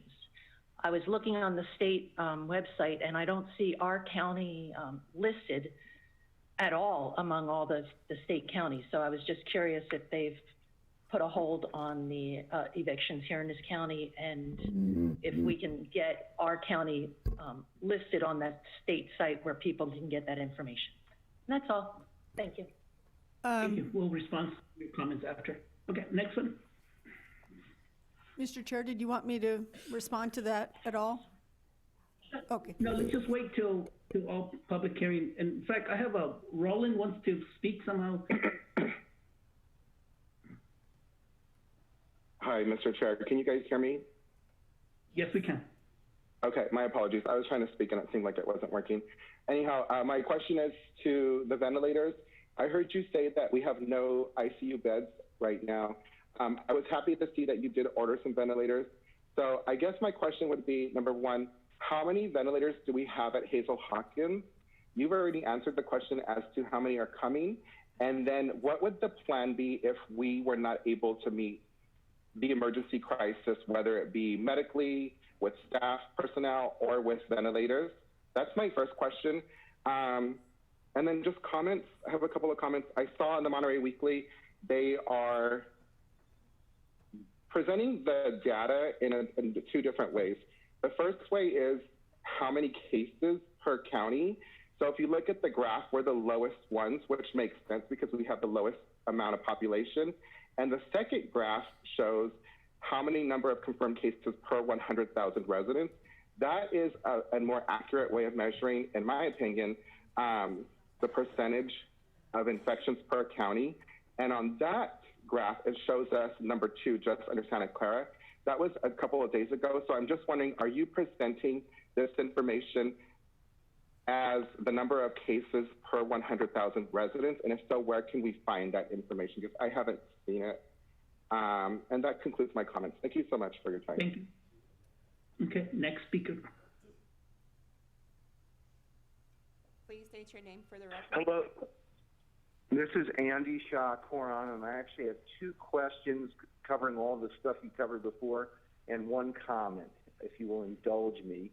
The first question has to do, and I have to say I agree with both Supervisors Hernandez and De La Cruz about their concerns about affordable housing, but I think, and that obviously should not only be prioritized but mandated.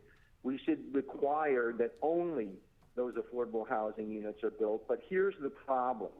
These companies that are doing the construction in our area are contracting people from outside the county. Virtually nobody in this county is doing this construction.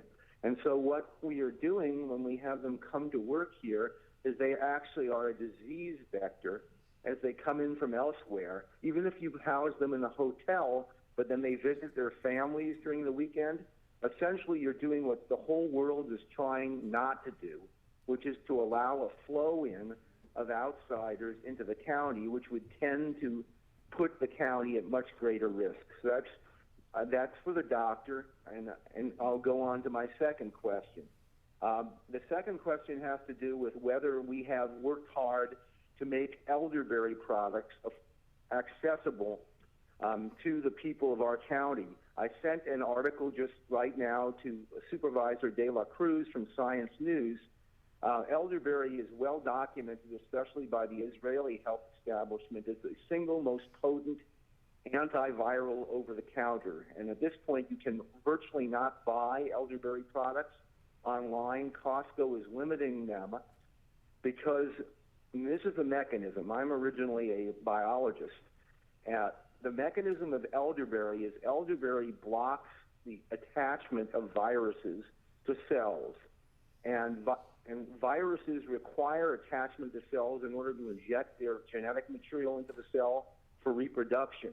That's been well tested with flu viruses with elderberry, but there's anecdotal evidence right now that it's one of the most effective treatments for COVID-19 as well. And our county has some of the most abundant elderberry resources in the state along all of our rivers, and we should be preparing to both propagate them and collect the elderberries, but also to purchase dried elderberry and get it to people. And by the way, there's also evidence that the Himalayan blackberries have the same chemical that helps in elderberries. So those are the two questions. The comment, geez, do I remember my comment? I'm sorry, I can't remember the third comment. My wife can come up with that.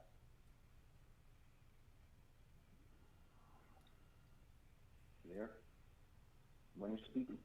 Oh, hello, am I on? This is Mary. I had a comment regarding the economic necessity of 3 minutes are up, Mr. Chair. Folks, can you hear me? Yeah.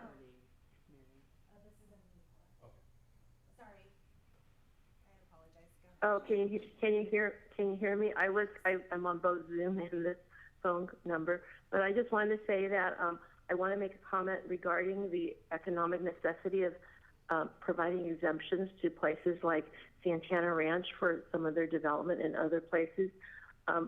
And while campaigning earlier this year in January, February timeframe, I spoke to a lot of people who were contractors, subcontractors, and they informed me that they were not able to get work from places like Santana Ranch, that Santana Ranch does not let local folks even bid. And one person was extremely angry about that. He was a landscape contractor. So my understanding is that I know there is a need to balance economics versus health, but my concern is that places like Santana Ranch are not employing, as my husband mentioned, very many local people.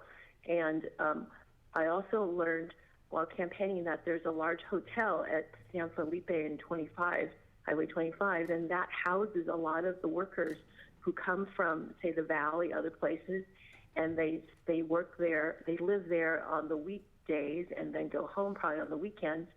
Now, as my husband mentioned, these could be vectors for transferring disease. And, I'm not against people having work. It's just that during this crisis, you should really think about that. The fact that you are maybe allowing people who are from outside our community to be working or being employed in these jobs in construction, not so much local people. And I think that maybe when you folks made the decision, you thought we're employing local people. But my understanding is that these very large projects employ very few of our local contractors and builders. So I hope that you'll take that into consideration, that there is not quite the economic benefits locally that you think there is. Thank you. Thank you. Do you have any other speaker cards? We do not, Mr. Chair. We do not, Mr. Chair. Oh, sorry about that. I apologize. I think somebody just raised their hand. No? Okay. You're right. All right, that concludes. Hold on, okay.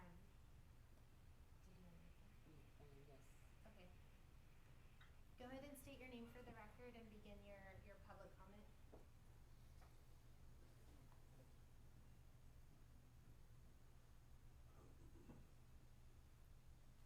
Hi, go ahead and state your name for the record, first and last name, and your 3 minutes will begin.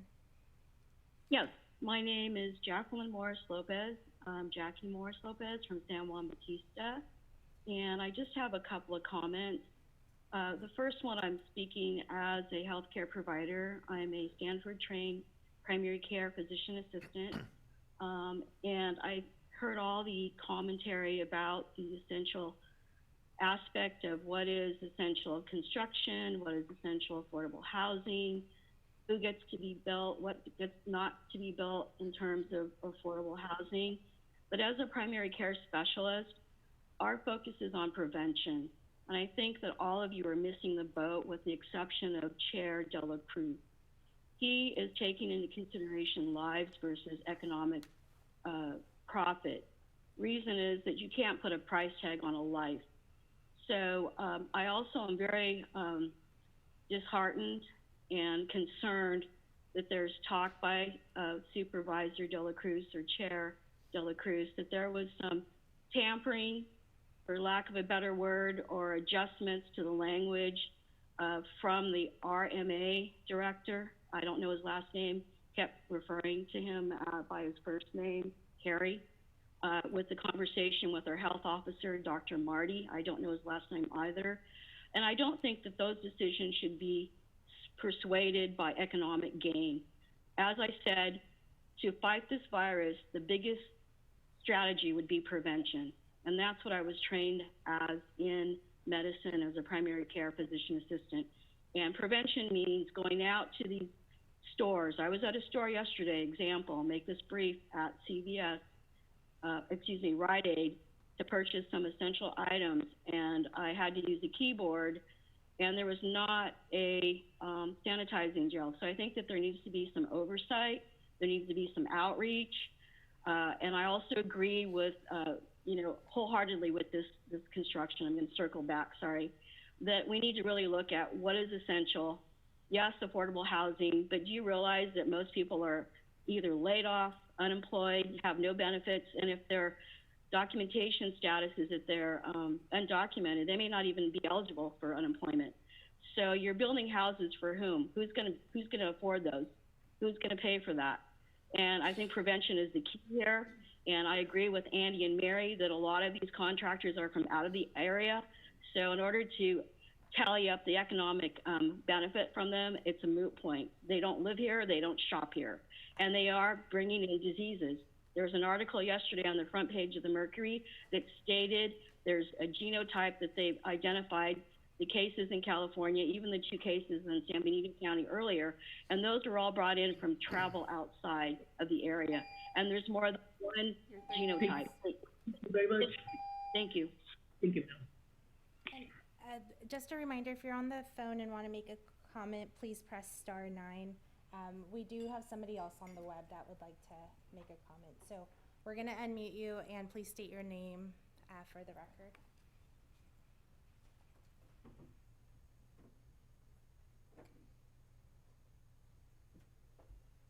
Natasha, it looks like you could begin now.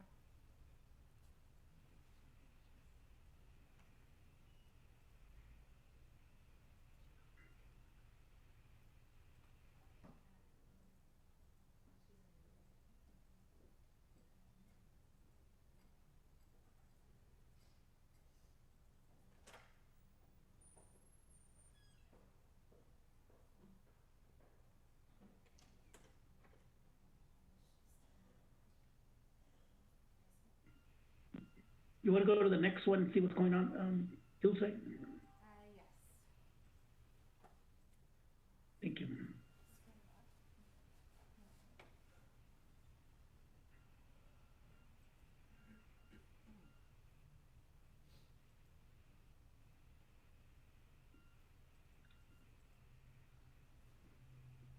Okay, do we have anyone on the speaker list?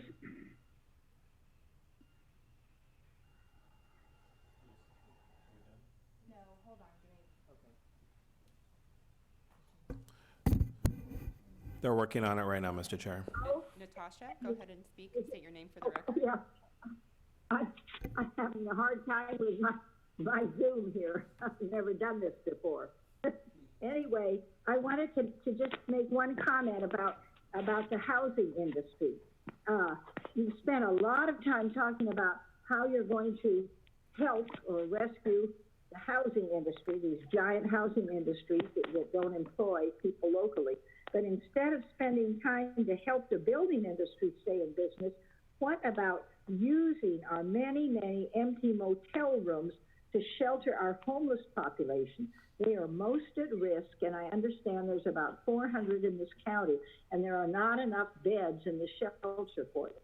So all of these homeless people who are most at risk and can also be carriers because they do group together for survival, why not have motel rooms which will be reimbursed by the state? They're doing this in Sacramento and in San Francisco. The rooms will, I think, are $100 a night and will be reimbursed by the state. And it will help these people have a place to shelter and give them toilets and sinks and showers so they can live like human beings like us. Thank you. Thank you, madam. Next speaker. Yes, there's one more speaker, and we're unmuting you now. Go ahead and state your name, first and last name for the record. Elia Salinas. I had a couple of comments with regards to the construction on the low-income housing, and I realize that not all are from out of town. There are some. Although, if we're going to go on the subject of saying that these people who may be coming here to town and working and then going home to their families, someone has the idea of trying to stop that. Are we going to stop the people that are our citizens that are currently working and driving out of town and coming back to their families? I mean, you have to consider that as well. So to me, it seems like it's mute to try to say, oh, only we can do what we want, but you can't do what you want. I mean, everybody's got to make a living somehow. And yes, there's a lot of people out here that are not working. A lot of people are affected by this. And a lot of those people are people who cannot afford housing. A lot of those people are the ones that are, we're trying to make sure that they don't get their eviction. But at the same time, those are the people that are hopeful that someday that they want to own a piece of property, and those are the housing that they'll be able to afford. So I really ask the board to continue with the construction. It is needed. It is still viable to it, as just as well as trying to get some type of viable economic development in this town. I think there's a lot of people out there that can afford and continue to go out and support local small businesses by going out there and getting their orders to go and keeping those small family-owned businesses thriving. The Supervisor Hernandez, you're one of those people that has a small business, and I'm sure that you want us as well to be able to purchase from you during these hard times. So please take that into consideration. Also want to speak on the PIO, David Westrick. You have electronically that there's technology. What about the people that don't have it, or the elder citizens who don't have access to that? How are we trying to reach out to those people who, it's just their telephone, and that's the landline. They're not in cell phones, and they're home. So Meals on Wheels, their people are trained to go and deliver their meals and talk to the people and make sure everything's okay. And they're trained to see the signs that when they go and deliver a meal, maybe a person has had a stroke and they don't even realize it. So there are people out there that actually have no communication with the outside world, and there are senior citizens and they don't have technology. So somehow, I don't know. I have no idea how to reach out to them other than going door to door, and obviously we can't do that. So, David, I don't know what you guys are thinking, but hopefully there's something out there, some kind of an idea to reach out to these people. I really appreciate it. Thank you for your time. Thank you. Okay. We have no other comments, Do we have? Mr. Chair. Okay. Thank you very much. All right, you want to wrap it up, Ray? Yeah, I'll just, a few words in closing. I just want to thank staff. Staff has been incredible, been working many hours, and I think this presentation really kind of shows that. One thing, one quick comment, I know that staff's been working diligently on technology, making sure that we message out via our cell phones, Zoom, so on and so forth.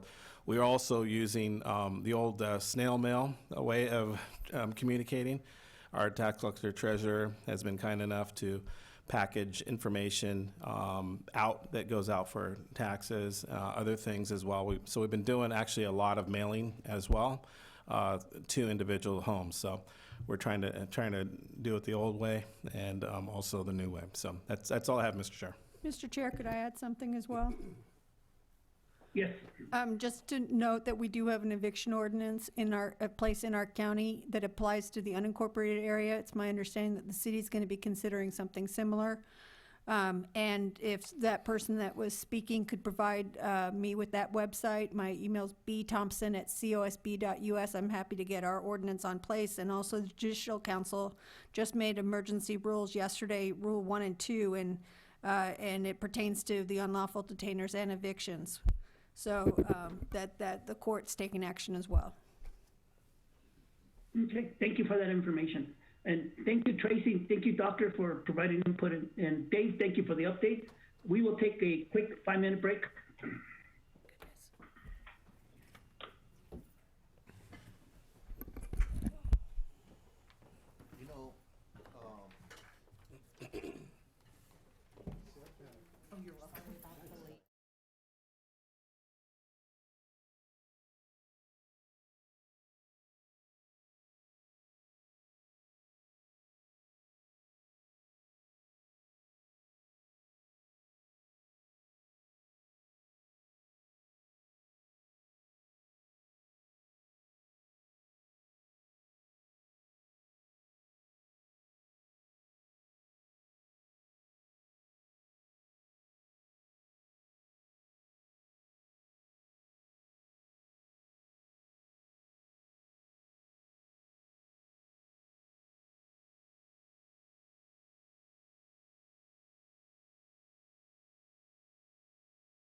Good morning.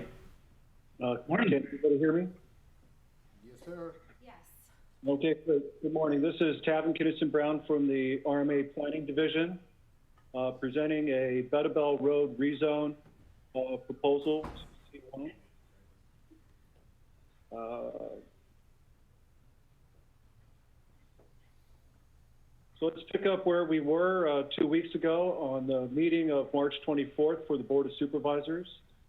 At that meeting, the board adopted Resolution 2020 and the 20th resolution of the year to approve the addendum to certified EIR.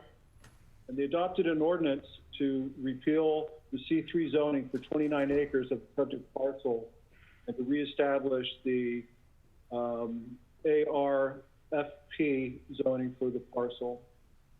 Also at that meeting on March 24th, the Board of Supervisors continued the public hearing to today to review the ordinance to establish a C1 combining district for the same 29 acres of the property. So just in brief review, as we pick up this continuing discussion, the subject property owners own 114 acres on the west side of Highway 101, adjacent to the Meadowball Frontage Road. And so the red outline is the 114 acres that they own.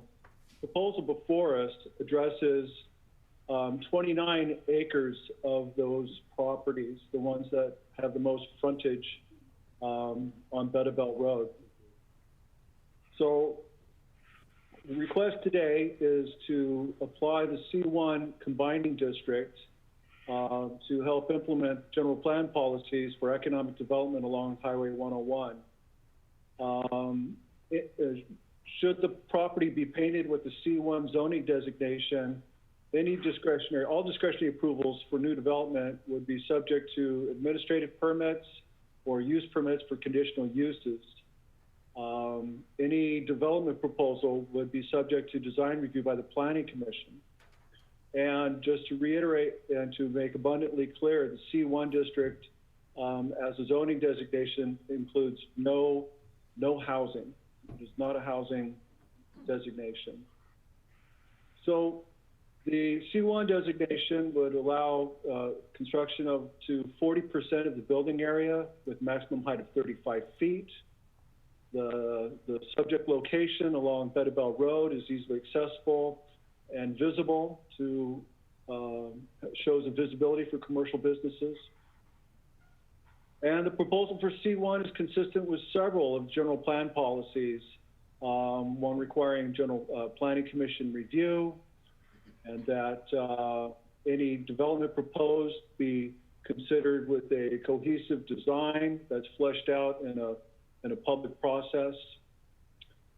And county general plan basically discourages strip commercial. And so even with just C1, the general plan is in place that would prevent a strip commercial development from even being proposed or developed here. The county general plan also encourages visitors serving commercial uses, of which could still occur with the C1. And through the Planning Commission's action and the actions earlier has relied on the CEQA review that supported the county's general plan EIR.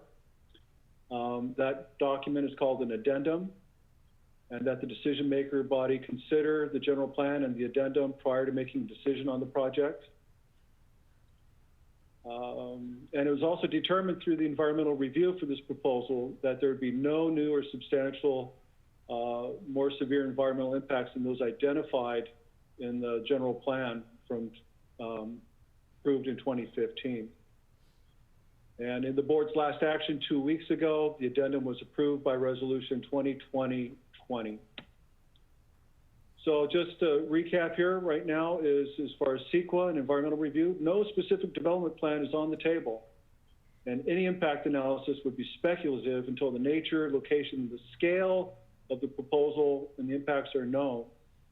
So just to reiterate, site-specific project review would still be required for anything proposed on a C1 combining district at this location. And during that environmental review, those are the times where public comments can be considered regarding cultural impacts, biological resources, visual impacts, and water supply issues. So just to kind of bring this to a head here so the conversation can start, the C1 overlay area at Better Bell is consistent with the general plan, does line up with the land uses identified in the 2035 general plan. The area of rezoning to C1 is only 29 acres of the applicant's 114. And again, just these other commercial aspects, it's located along 101, would have easy access, and requires the Planning Commission to consider a cohesive vision. So you wouldn't get scattered individual buildings proposed at different times. The property owner would have to lay out the vision for the whole property. The Planning Commission discourages strip development and encourages the visitor development, such as hotels, motels, restaurants, etc., to showcase local history and to market local produce. So with that, and let the conversation begin, is the Planning Commission and staff recommend that the Board of Supervisors receive additional testimony from the public and the applicant, direct questions to the staff and the applicant or members of the public, then close the hearing and deliberate the matter and entertain motions from members to the drafted ordinance. So it's been a long conversation over many months, and so this concludes staff presentation, and I just wanted to queue up that the applicant's representative, Zachary Walton, I believe is online, and would like to, and through the chair, would like to speak following staff's presentation here before the board engages. So that is a request from the applicant. Okay, I will take that into consideration. Okay, thank you very much. Barbara, do we have to introduce title or we're okay? You can go ahead and have public comment and I'll read the title before the board makes the action. Chair, if I may. I'm going to open up to public, hold on a minute. I'm going to open up to the public hearing. Yes, I want to address an issue related to opening it to the public hearing. This is Joel Ellenwood. I'm the Assistant County Counsel. I wanted to make it clear that all of the public comments that were received prior to March 24th and that have been received in the last week, especially a whole bunch yesterday, are part of the public record. They've been distributed to the members of the Board of Supervisors who have had the opportunity to review them. I have reviewed them, and I'm prepared to address them. Of course, people are available to reiterate those comments, but it's not necessary to read anything that was submitted in writing into the public record. It's not necessary to read them for them to be included in the public record. Thank you. Thank you, Joe, for that. Thank you for the clarification. Okay, we are now in a public session. I will allow the applicant to speak first. Center for Biological Diversity, where you're going to approach. Mr. Travis, do we have the gentleman online? I did see him in the queue on my earlier screens. I don't know if maybe I can get some direction from Dulce. Do I need to close my screen so that we go back to the board? Can you hear me now? Zach Walton? There we go. Yes. Okay, great. Go ahead. Thank you. Thank you, Supervisors. Zach Walton on behalf of the applicant. I'd like to address you, but I'd also like to address the members of the public. For those of you who are concerned about the zone change, I recognize your concern. You don't want to see strip mall commercial development destroy San Benito County's natural environment. And I recognize that many of you do not take comfort in the fact that any project that might be approved pursuant to the C1 zone would have to go through separate review. We feel this should go a long way towards addressing your concerns, but we recognize that you don't necessarily agree. I do think it is important to look at this differently now in light of the coronavirus. The economic impacts will be terrible. The projections I've seen suggest we won't pull out of this in a meaningful sense until 2023. The number of people who are suddenly unemployed is difficult to fathom. Last week, I put on a presentation on the shelter-in-place orders and how they impact construction. Construction has ground to a halt. Many of our clients have told us that they are only going to complete projects already underway once the shelter-in-place orders lift. They will not consider new projects. This afternoon, my partners and I will discuss how our firm will weather this storm. We are discussing significant across-the-board reductions in pay. We're going to have to make painful decisions about whether to retain employees, some of whom we consider friends. This time is both frightening and sad. The McDowell Trust is one of the few that is prepared to move forward. When you consider the time it will take to prepare an application for a specific project, the time it will take the county to review them, and the time for public review, construction of projects that are approved could be completed before 2023. This will create jobs that are so important at this time. I can't speak to the issue that was raised about construction workers being brought in from elsewhere. I don't know who will be working the construction on the site when there is a project. But I will say that people in every county are going to suffer tremendously. And generally, when I think of the common good, I don't limit it to political boundaries when considering a crisis of this scale. Members of the board, as you consider whether to approve this zone change, and members of the public, as you consider whether to challenge it, I ask you to consider three things. First, there has been commercial development on the property in the recent past, and it is immediately adjacent to an RV park. Second, projects proposed under the C1 zone are still subject to design review. And third, these are extraordinary times. Thank you. Thank you very much. Is it okay with the board that we go straight to public? Actually, we are going to public. Who's next on the speaker card, Dulce? Yes, so who's the first one? I believe Valerie England was our first one. So Janet, will you begin the 3 minutes? Valerie, are you on? Did you unmute her? Yes.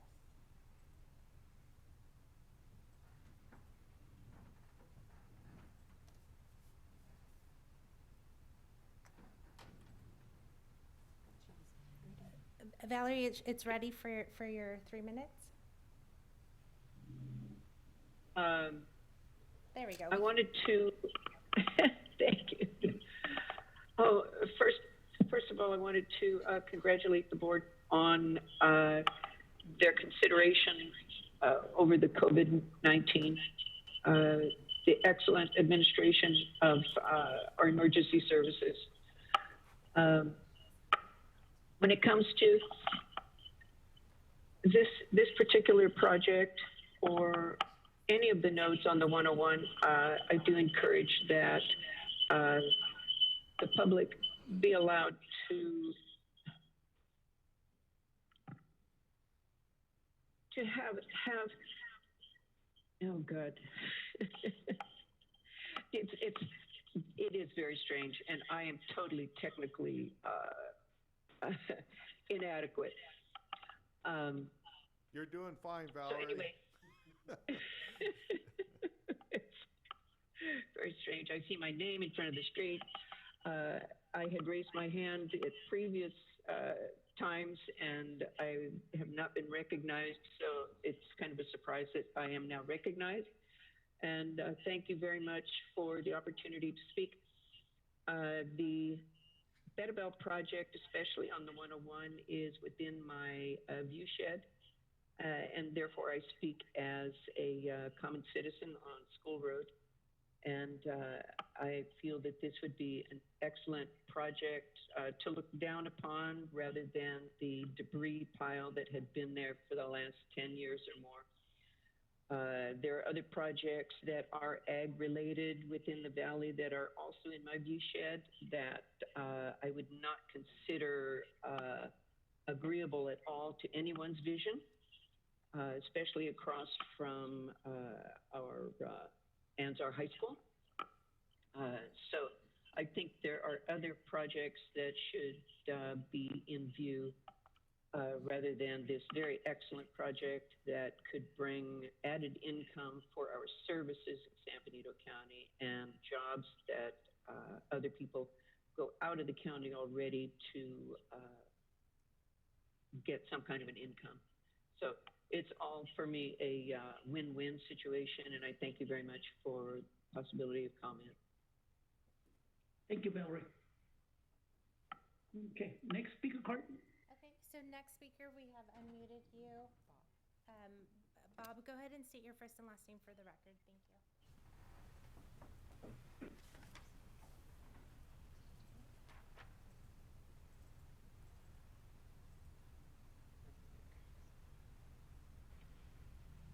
My name is Bob Tiffany. I'm a longtime resident of Hollister and San Benito County. I'm also the president of the San Benito County Business Council and a past co-chair of the Yes on Measure G committee. To begin with, during this very difficult time, I believe it is absolutely essential that the county starts preparing now for the enormous impact that the COVID-19 crisis will have on our economy. And that certainly involves working to bring more business into our community. This must be a priority for the Board of Supervisors now, so I applaud you for addressing this issue today and not waiting, as some have tried to argue. As you know, San Benito County is not a wealthy one like our neighboring counties to the north and west. Even in the best of times, it struggles with having the necessary funds to operate at a high level. And now it's only going to get much, much tougher. Just like any business, the county badly needs revenue to function properly for its citizens. Revenue to hire more sheriff deputies to patrol our roads, to offer more services to the residents, like a new library and additional parks, to provide incentives to help grow existing businesses as well as to attract new ones, bringing more badly needed jobs to our community, to improve roads and infrastructure. But now, most of all, we will badly need revenue to help address the basic needs of so many of our people that are being impacted by the COVID-19 crisis. It's not easy to come by more funding in San Benito County, and I don't know where some people think that the money comes from. It certainly doesn't just appear out of thin air. It especially comes from a vibrant economy and more businesses that generate sales tax. Tapping into the already existing traffic along Highway 101 with a project like this will definitely be a major shot in the arm to the county's coffers. Commercial development along Highway 101 will have minimal impact on our community, and the Betterville project proposed is an outstanding one. It's about as easy as it gets in terms of increasing revenue for our community. That's why virtually every other county in California already has at least some commercial development along their major highways. This is our opportunity to do likewise. Please support this zoning change. In this very difficult time, it's the only fiscally responsible decision you can make. Thank you. Thank you very much. Next speaker card. Okay, so next speaker, you have been unmuted, and please state your first and last name for the record.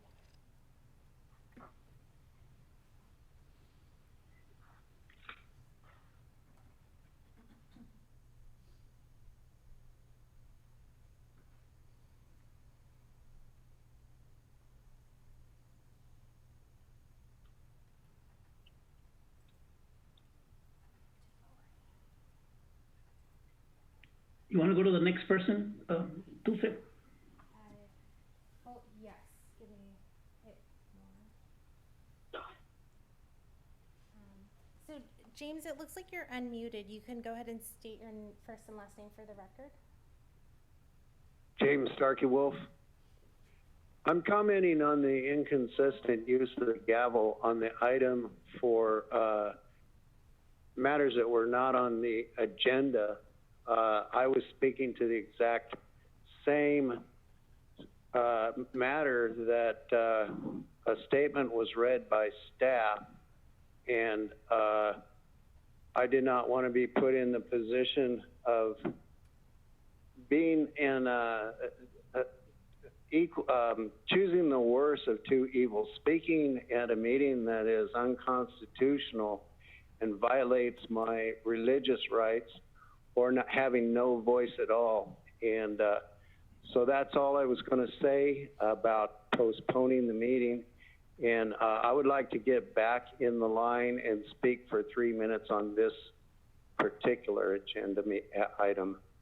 Mr. James, you have 2 minutes to speak. Okay, so I'm taking that as a refusal. Okay, so then I wanted to mention that Native American Indian groups are aligning to work against this infraction of their sovereignty. Recently, the Esalen tribe, which is a Hokan-speaking people that go back here for 11 to 15,000 years, and according to anthropological reckoning, are joining against this violation of their sovereignty and sacred lands. Also, the Walk for the Ancestors is against this violation of sacred lands, along with the Huristak Amun Mutsun people, Rumsen people. We're getting alignment with Sereno and Tatavian and Tonga people. And so this is unconstitutional. It's against graves, and even the 101 was put in before the Native Graves Act. So the law is progressing and changing, and so this will be opening up a lot of issues, and I don't believe that we should be talking about this in the midst of a pandemic. Thank you. Thank you, sir. Next speaker card. Next speaker, please state your first and last name for the record. You are being unmuted. Hello, can you hear me? Yes. Okay, we gotta unmute. Are you on two devices? Can you hear me okay? There's an echo, but it's usually from being on two devices, but go ahead. I want to say that that the Pajaro River is actually considered one of the top endangered rivers by the nonprofit American Rivers, and they probably will comment on this or separately. But Betabel is a floodplain and a really important part of the Pajaro River system, and we have talked to hydrologists who say that any development along the floodplains would increase the likelihood of flooding in Watsonville and the community of Pajaro, which is downstream. So basically any development at Betabel is not advisable. The other thing I want to speak to is the fact that a number of San Juan Bautista businesses have spoken out against development on Highway 101, and that includes Betabel, because having a hotel, restaurant, shops, these all impact the San Juan Bautista businesses. And, you know, some of the folks have been very outspoken, like Lois Long, who owns a shop in San Juan Bautista. So that is something that you should think about, which is that it's not something where anything you put on 101 will just automatically generate or help the community. It could be detracting from San Juan Bautista businesses, but maybe the county doesn't really care about San Juan Bautista. Maybe you're just trying to generate revenue for yourselves, but you should really be thinking about the impact to other businesses, especially hotels, because one of the things that I think the Betabel owner has been very good at not like all their literature does not show the hotel, which they had shown in an earlier picture I saw. So hotels, restaurants, shops, these are all going to impact negatively the San Juan Bautista businesses. And I think that also the estimates that, you know, people have been making the glowing estimates of how much revenue will be generated. I think it's probably not very likely that it'll be as lucrative as you think, because predictions are that retail is going to go down, and also hotels. It's declining 2% a year, hotel businesses. That's what studies show. And that may not seem like a lot, but over time it will be quite significant, because people are moving, especially after this virus, to online shopping, even older people to Amazon and Airbnb instead of using hotels, because the fear of being in a large hotel versus staying at an Airbnb. So I think we'll see even more decline. So really what you are proposing or allowing to be built is what I consider dinosaur businesses that are not going to do so well after the virus pandemic has passed.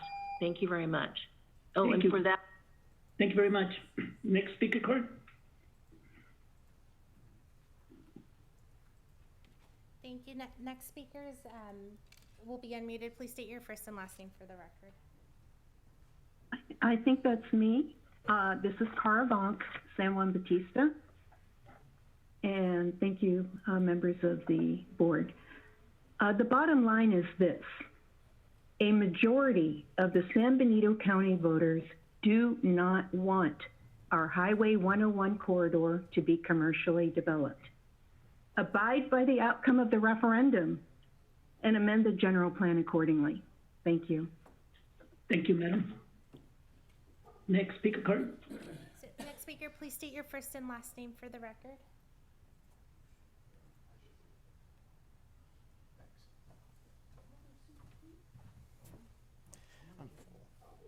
Hello, this is Canyon Sayers Roots. I am of the Indian Canyon Mutsun Band of Costanoan Ohlone people. I am daughter of Anne Marie Sayers, and this is a sacred site. All along that corridor, there are numerous archaeologically sensitive areas, and when you propose business to be built, you are desecrating sacred sites. My ancestors are there, and when you propose that you just want to profitize and proclaim that capitalism is the only avenue, you're not understanding how much of an impact we've had in these sacred areas, that there are so few of them there that we need to do as much as we can to protect what historical value is there. And we can't develop these corridors, the sacred corridor, because it's not, I align right with what Mary voiced. This is archaic and dinosaur capitalism, consumerism, and I'm vehemently against it. But I am trying to state here that it's part of Codistoc, as well as other village site and cultural areas along this whole area, all the way down past the Red Barn. So I'm trying to say that, one, during this coronavirus, talking about shifting this, even though numerous people voted against it, shifting this from C3 to C1 is foolish, and the community has proclaimed that it doesn't want it, and I stand with them. As an indigenous cultural representative of the peoples of San Benito County, I am a Mutsun Ohlone individual, and I am vehemently opposed. I stand here with my mother, Anne Marie Sayers, who is also in opposition to this. I want to thank you for your time. I appreciate your efforts in this struggle, and we need to come together in community, and we need to care about all perspectives. We must honor truth and history. Thank you. Thank you, madam.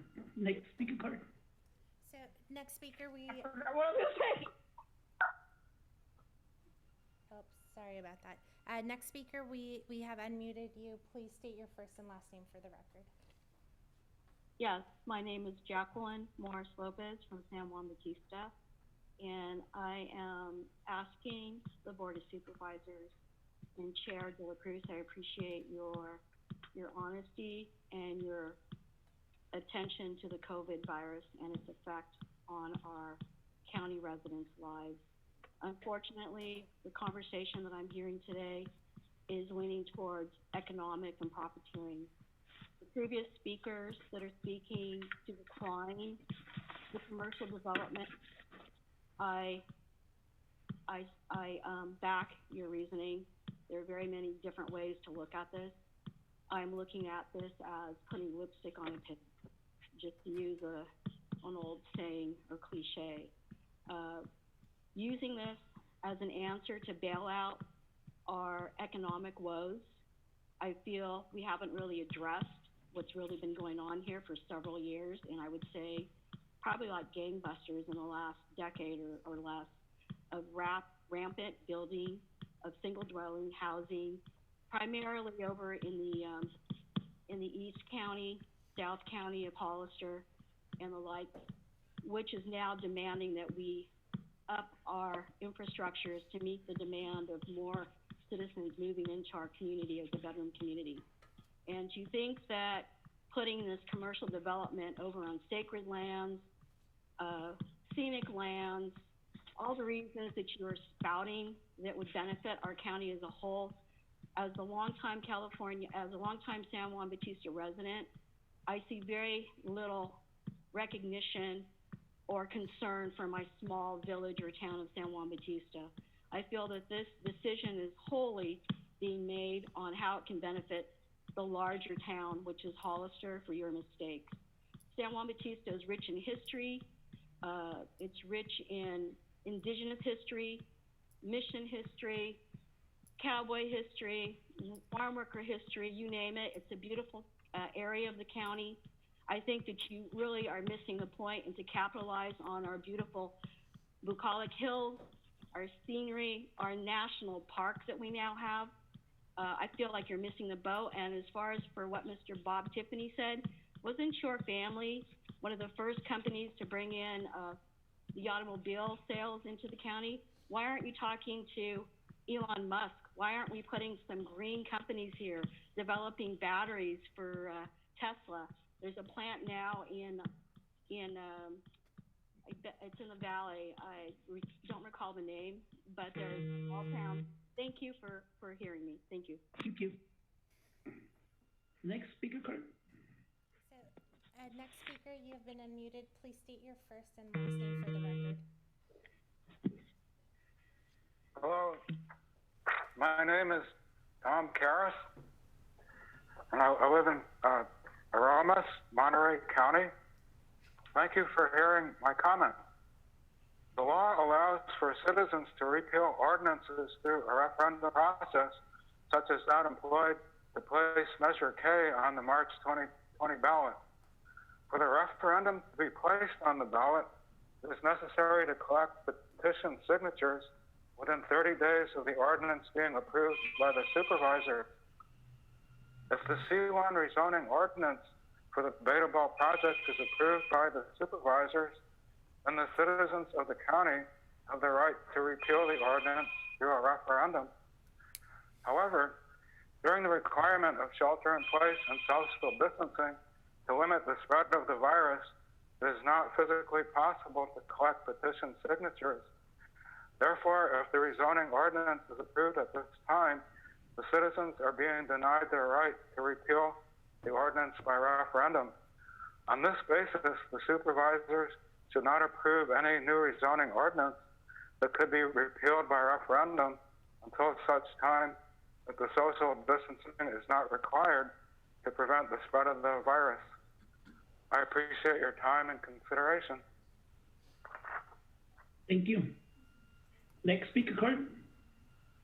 So, next speaker, you have been unmuted. Please state your first and last name for the record.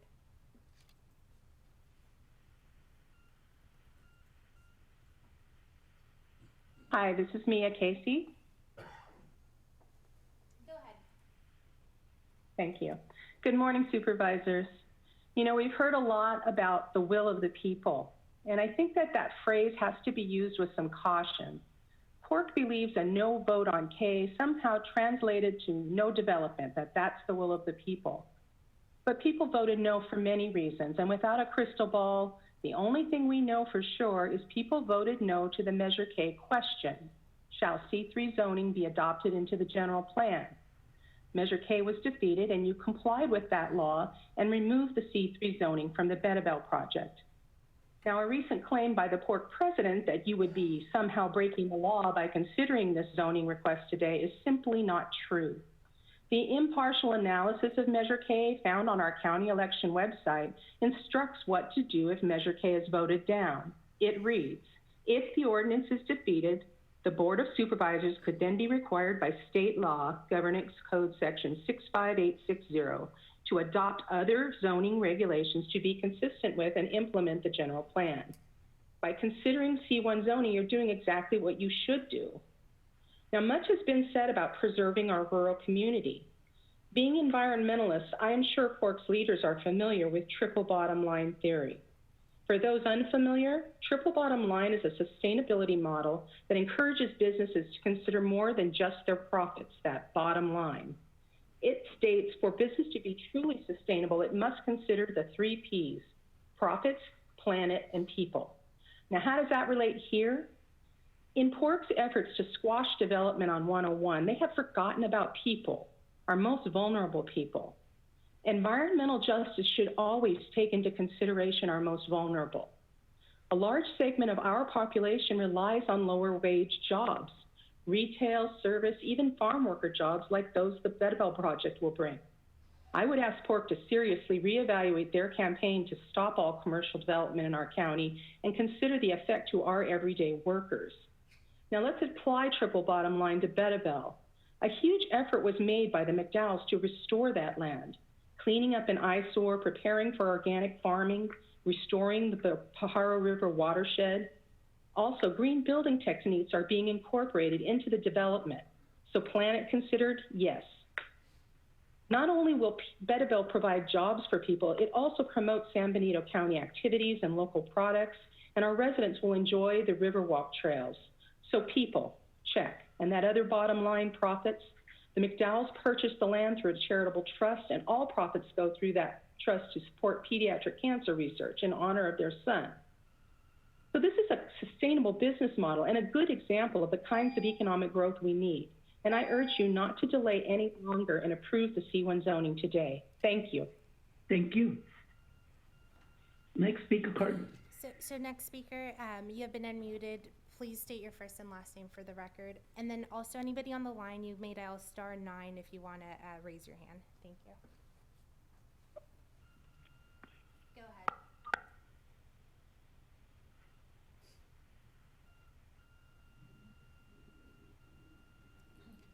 You may begin your public comment. You can begin. Hello? Hi. Yes. Yes, sir. Please, Is that me? Okay. please Yeah, state this your is first and last Andy name. Shaw Thank you. Coron. Hello? Hold on, Andy. Hold on, Andy. Dulce, Yes. Yeah. did Andy already speak to subject matter? No, not yet. Can I begin? Okay. Go ahead, Andy. Okay, Andy Shaw Coron, President of Preserve Our Rural Communities. First of all, I thought Mia's statement sounded like a combination of a PR person and a lawyer, probably paid by the McDowell family. But first of all, I want to read this into the record. To the supervisors of the County of San Benito, regarding it would violate California's Constitution to enact any ordinances or zoning changes at this time. Due to the COVID-19 pandemic, San Benito County is under a shelter-in-place order. This makes it impossible and illegal for citizens to exercise their rights to referend locally enacted ordinances or any other local legislative actions. The people of San Benito County have already spoken clearly when they rejected Ordinance 991 by a supermajority. It is clear that a sizable portion of the people of this county are opposed to authorizing changing zoning at the nodes along the Highway 101, including the Bedabel Road node. It is our intention to referend this subversion of the people's will once it becomes lawful and safe for us to gather signatures on a referendum petition. California's Constitution has included for more than a century the right to referend actions like the granting of C1 zoning to the applicant owner of the Bedabel node. You cannot lawfully take a legislative action that is subject to the constitutional right of referendum during a time period when the entire state is under a shelter-in-place order that essentially essentially bars signature gathering activities and still comply with California's Constitution and uphold the oath of office that all public officials in the state are required to take. We ask that you take this action and all other non-emergency legislative actions off your agenda and refrain from bringing up any other actions that are non-emergency. Thank you. Thank you. Next speaker. So next speaker is going to be Lou. Please state your first and last name for the record, and followed by that will be Natasha Wisk. Thank you. You have been Hi, Lou Sharamonte. Thank you. Go ahead and begin.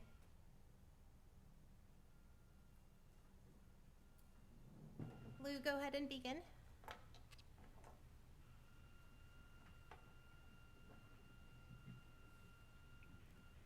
Local indigenous peoples. That additional environmental impact reports have been waived in regard to rezoning Beta Bell adds insult to injury.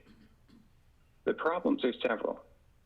First, there seems to have been little or no direct consultation with the Amamotsan tribal band or with other indigenous leaders, even though the sites outlined in the general plan occur within sacred territories. Second, the implementation of archaeological survey and intensive ethnographic research seems to be lacking. When it comes to a node located on an alluvial deposit such as Beta Bell, even an intensive surface survey is not sufficient to assess cultural resources. I would suggest that the board re-examine the cultural resource issues surrounding Beta Bell. In addition to the information that the tribe has urged the board to procure, please also consider the information present in a comprehensive Caltrans study that was commissioned in 1993. Bear with me, the title is a mouthful. It's Archaeological Test Excavations at 14 Sites along Highways 101 and 152, Santa Clara and San Benito Counties, California. The board must realize, in terms of indigenous religious beliefs, you are dealing with a site that deserves the same respect as the Temple Mount, as St. Peter's Basilica, or as any other pilgrimage site in the world. In quite another sense, however, threats from developers are turning Heuristic, including Beta Bell, into our local version of the imperiled sites at Standing Rock. We all realize that a small portion of the Beta Bell site was seriously misused in the past, but realize that sacred sites, cultural sites, burial sites the world over have been impacted by development, have been paved over, have been polluted. Regardless of impact, they are still sacred sites, still cultural sites, still burial sites. Indeed, many of the most important sites in Christianity were misused and abused in the past. The Amamotsan have been physically separated from this piece of land, forcibly separated because of a history of state-sanctioned and county-sanctioned genocide. But they still have a right to advocate for their heritage when given the opportunity to do so. This is one of those opportunities. Every new commercial development promises tax revenues and jobs. Having owned businesses, I want to remind the board that these rosy projections are often calculated by those wearing rose-colored glasses. But the destruction of human heritage is real and is definitely a one-way street. Highway 101 has already impacted countless graves and cultural sites. It cuts through Heuristic like a deep scar. If this keeps up, regardless of intentions, we might as well just rename it a highway to hell. I certainly hope that isn't the case, and I hope this is an opportunity for the tribe to be able to state its case. Thank you very much. Next speaker card.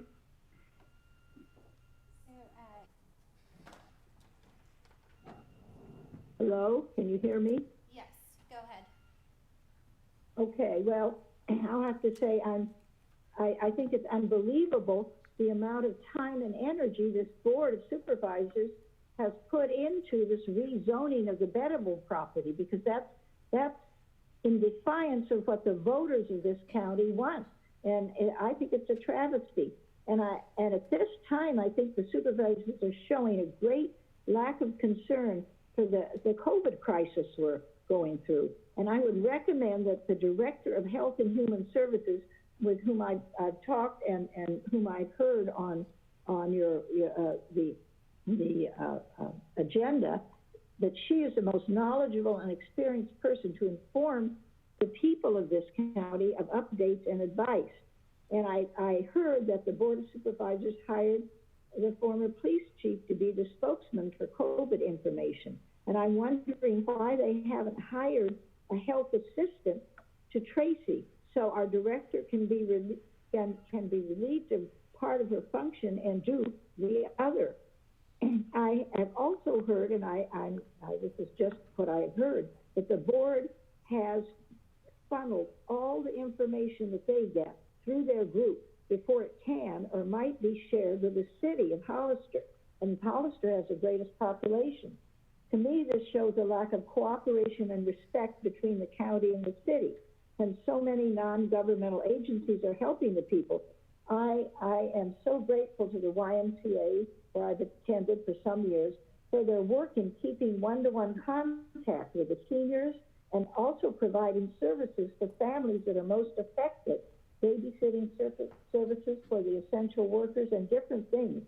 I'm really embarrassed with our elected officials, and I know a lot of people are not only embarrassed but angry. Were the board even aware that the shelter-in-place time had been extended some time ago? Were they aware that the face mask regulations have been upgraded some time ago? Why don't we have periodic phone alerts as does Monterey County? It's time for a change. We need cooperation over competition. We need the welfare of the people over the profits of the few. Thank you. Thank you, madam. Next speaker card.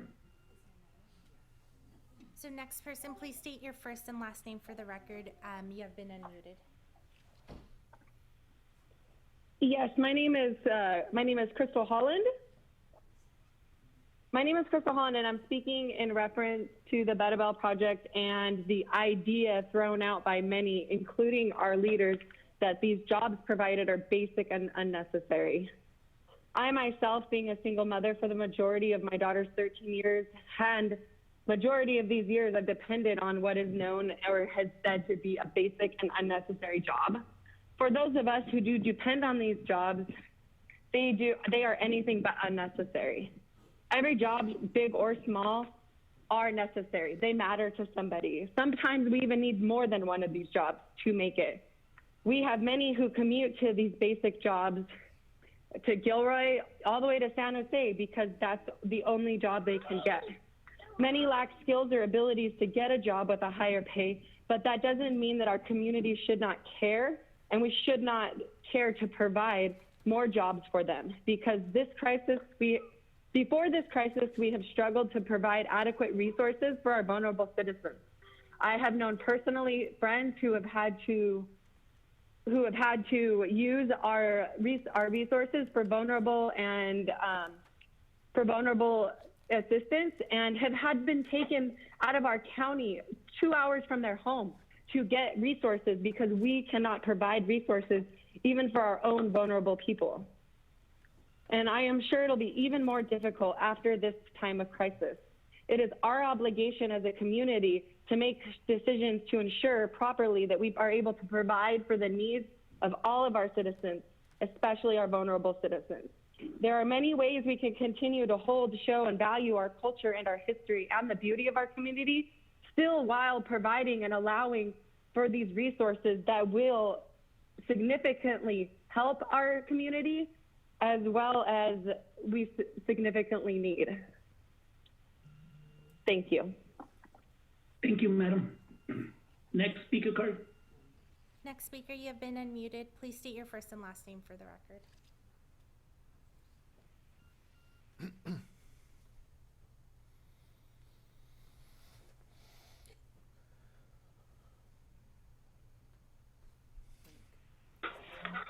Hello? Hi. Yes. Go ahead and state your first Okay. and last name for the record, and then your 3 minutes will begin. Okay, this is Frank Berrigan, San Benito County resident, District 2. First, I want to thank the board for working through this COVID-19 and making sure our county residents are safe and protected here. I think that was probably the most important thing you guys have been doing lately. But we have to remember that when we do come out of this COVID-19 emergency, we have to also start thinking about this downturn in our economy, and tackling the issue now before we're in the downturn is actually absolutely critical. As a resident of San Benito County, I greatly appreciate that the supervisors have the vision and foresight to understand that the community needs these sales taxes to improve our services. I understand the reason why all of us live in this town is because we enjoy the vast open space that we have here. And in our county, I don't know if people know this, but we have 889,000 acres that are in our county, and 5,000 of that is for the city of Hollister, and San Juan Bautista, roughly about 500 acres, which doesn't even make up 1%. So when we talk about 29 acres of development with great potential, and I'm not saying that there's a dollar amount, but with great potential of tax revenues that can be created, it's a big deal. And when we talk about less than 1% of our open spaces being used for either commercial development or residential development, it's not very much. And people complain that we're growing too fast. It's like, I grew up in Hollister. My family's been here for 4 generations, and it's still small Hollister. It's still small San Juan Bautista. There's not really that big of growth issues happening. I mean, sometimes people don't like that it grows, but a lot of people, they move into our county and they like to shut the gates. And we see that a lot with people moving in, that they don't want the Hollister to grow anymore because they want to shut the gates and preserve what they have. We have to also remember that in order to go to our open spaces here, you have to drive less than 5 minutes to go from in town to out of town.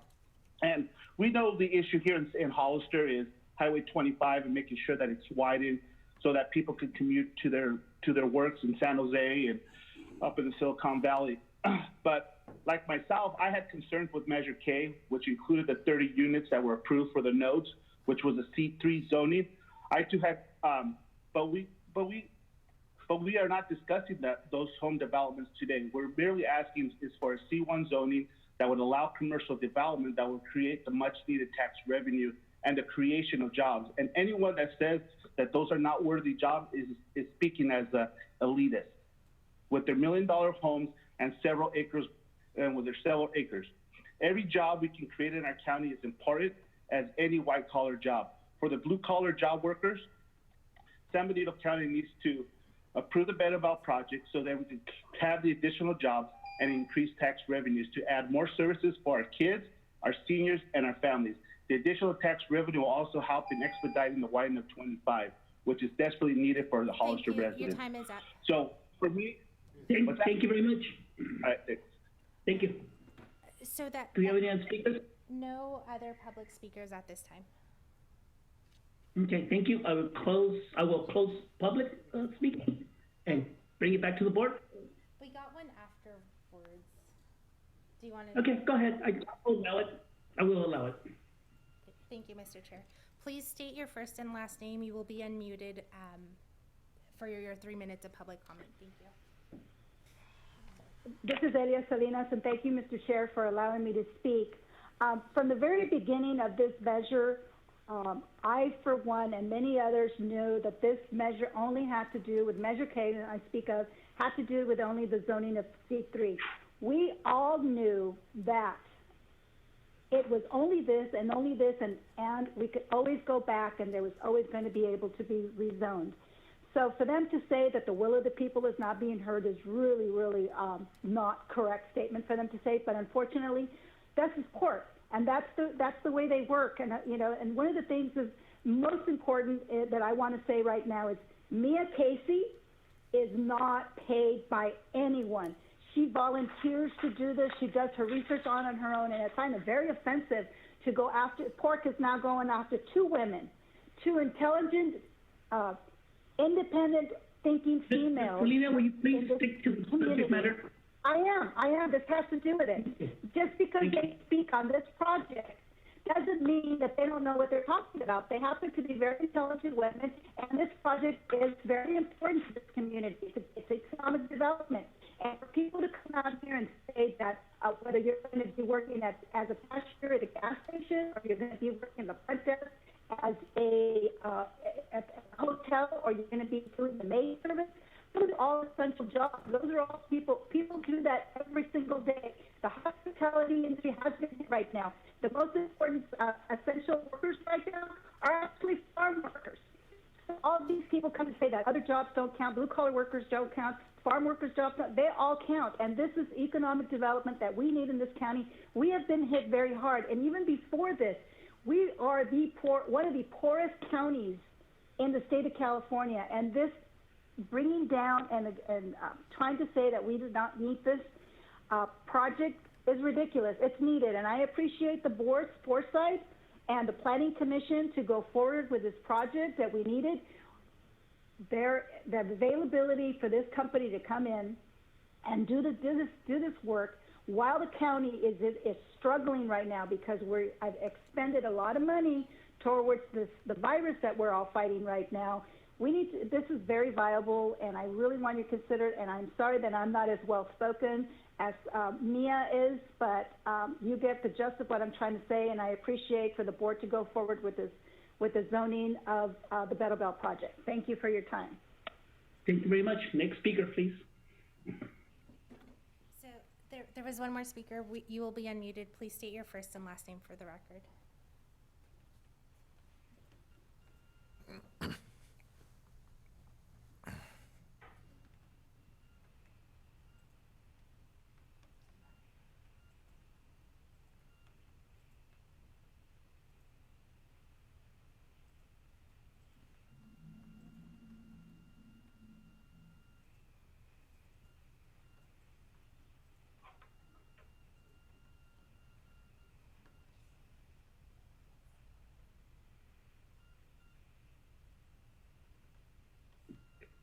Okay, let's continue then.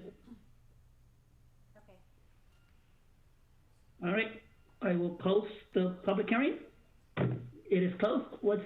Is there any questions of the board?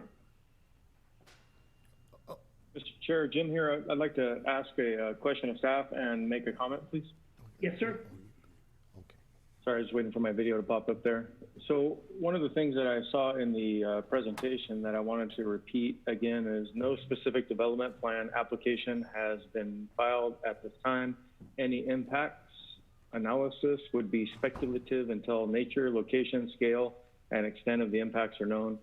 So again, staff, you already addressed this. I just want to reemphasize this, that any potential future project, once the application is submitted, will go through extensive public review, including Planning Commission, where any cultural resources will be documented, and either perhaps the project can't proceed forward because it's too sensitive of cultural issues or traffic issues or water issues or environmental issues. There's a whole host of things that just any zoning implementation today does not necessarily mean that a project is approved and ready for construction. Is that accurate? That's 100% accurate. Yes, if I may and, address that also. One more statement I'd like to make, go ahead, Tavin. One more statement I'd like to make is that there is no housing.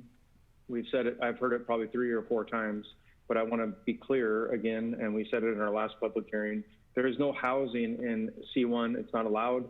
And even with the rough proposed idea of what may happen out there, even though we don't have specifics, has there ever been any intention of putting housing at this site? Not that I've ever had a whisper of, no, sir. Thank you. That's all, Mr. Chair. If I may address that issue, Chair, this is Joel Ellenwood, Assistant County Counsel. The CEQA process that would be required for any specific development must include tribal consultation, which will be initiated as soon as we have an actual development application. And that would require both consultation and likely extensive cultural resources survey of the site to determine whether or not there are in fact any sacred sites, burial sites, or any sites of that nature that would have to be avoided or prevented having any development of adversely affect. Okay, thank you. Any other questions from the supervisors? Yes, Chairman. Have a couple questions and a comment here. Earlier in one of the comments, they stated that this was illegal. Is this legal, making a decision? Well, one of the issues that's been raised is one for which there is no precedent concerning, which is the constitutional right of referendum. And that is a provision that the Constitution itself says the legislature shall provide the regulations for how that takes place. The state legislative requirements are clear that process must occur with signatures gathered within 30 days. So we have no guidance from the state as to whether or not that process is suspended or could continue at some future time. At this point, the board has the option of going forward and having the court decide that if that's raised as a legal challenge, or continuing the matter as has been requested. So that's an option for the board. Okay. Well, I was the one that continued this from 2 weeks ago, and I did that for several reasons. One of the reasons was to educate the residents on how to attend this meeting, whether it's Zoom, whether it's phone, whether it's in person when they're 6 feet apart. So I think I was able to educate the residents, being that I received many phone calls and many emails. I also wrote a column in Benito Link. So, you know, I sit here and it took a long time for me to figure out what I need to do and how I need to react to a situation like this. You know, Measure K, it was defeated. And it was 59.79% said no. The people did speak about Measure K, but that consisted of 4 nodes. That also turned into 12 nodes, or actually 16. They started out with 4, then they said there was another 12, so a total of 16. That also said there was a water park. That also said there was an alligator pond. So this is not Measure K. This is something entirely different. This is one development. This is a certain acres with more than half, more than half of it is land, not just a development. So what I'm looking at is, I want to make sure we're clear. This is not us overturning Measure K. This is something entirely different. Thank you. Thank you. Supervisor Hernandez? Thank you, Mr. Chair. Yeah, there was a lot of comments that I definitely, and I, for the sake of time, I can't necessarily, I want to respond to, but you know, one of the things, I mean, the overarching theme that I'm hearing from those that are opposing this project is basically saying to shut down business development in a time of crisis. And granted, I think I would even include a time of now getting into fiscal crisis, dealing with now figuring out how we're going to respond to this going forward. I mean, when it comes to our unions and ultimately supporting essential versus non-essential, there's a lot of questions that are rising from this crisis. And right now, all I hear is just don't develop anything, don't have conversations about anything. And I know that there was questions about the illegality supposedly of these meetings, which there's the executive order from Governor Brown, or Newsom, had referenced basically that he just created a carve out for meetings to still happen. That was, you know, correct me if I'm wrong, Joel or Barbara, that was the intent of that, was to basically still have meetings happen, ultimately have business happen, because you can't just not have, you know, ultimately county meetings happen where essential services are being provided. How do you delegate that authority without the will of the board being exercised? So that definitely confuses me, that statement, for sure. But and then Supervisor Medina had mentioned, the questions about the meetings themselves also, and I actually was looking up at the city meeting, which happened just yesterday, and that meeting actually had land use annexations. They had their meeting, and actually I think the county and through staff, which I appreciate the hard work that our staff has limited. I mean, really, it's like they're being stretched to the end because they don't, and it's been said pretty well. Mia Casey actually mentioned, and I appreciate her comments, that we're doing, now we're asked to do more with a whole lot less, and revenues that are shrinking now. But the county basically set up a system now where obviously we make it very clear that we want you to have your input.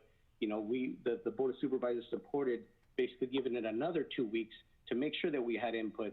And the city meeting actually references, they don't have what we have as far as a link letting you know exactly how to access it.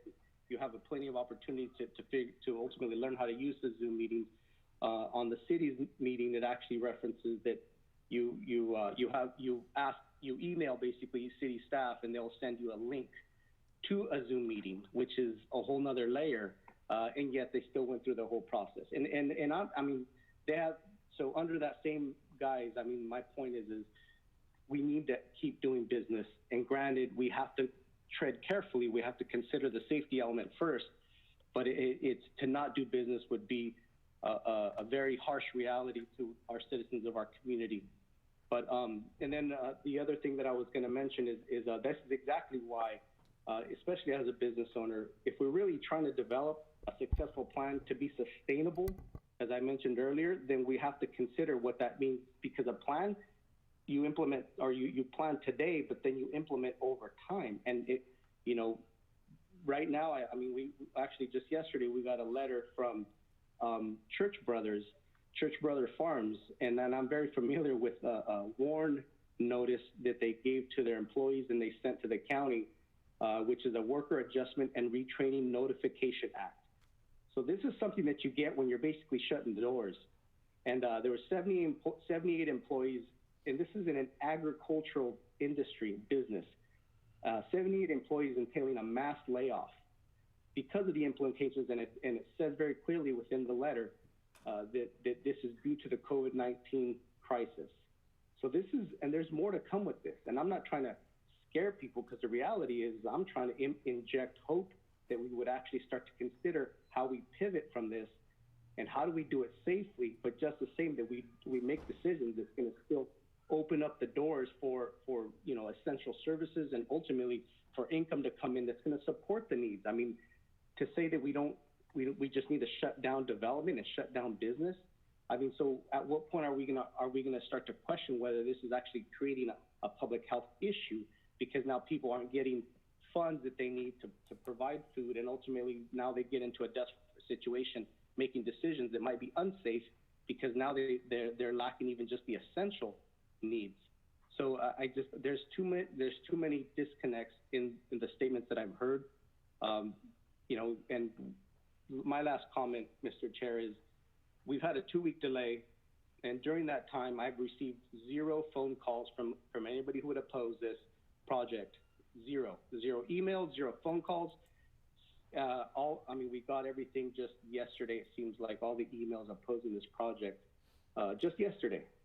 And if we really, truly want to be supportive of safety and the public health, then I would say we equate that also with supporting essential businesses and services that are going to support the needs of our community. And that's why I believe in this project. It's a very strong pivot away from even this whole housing element.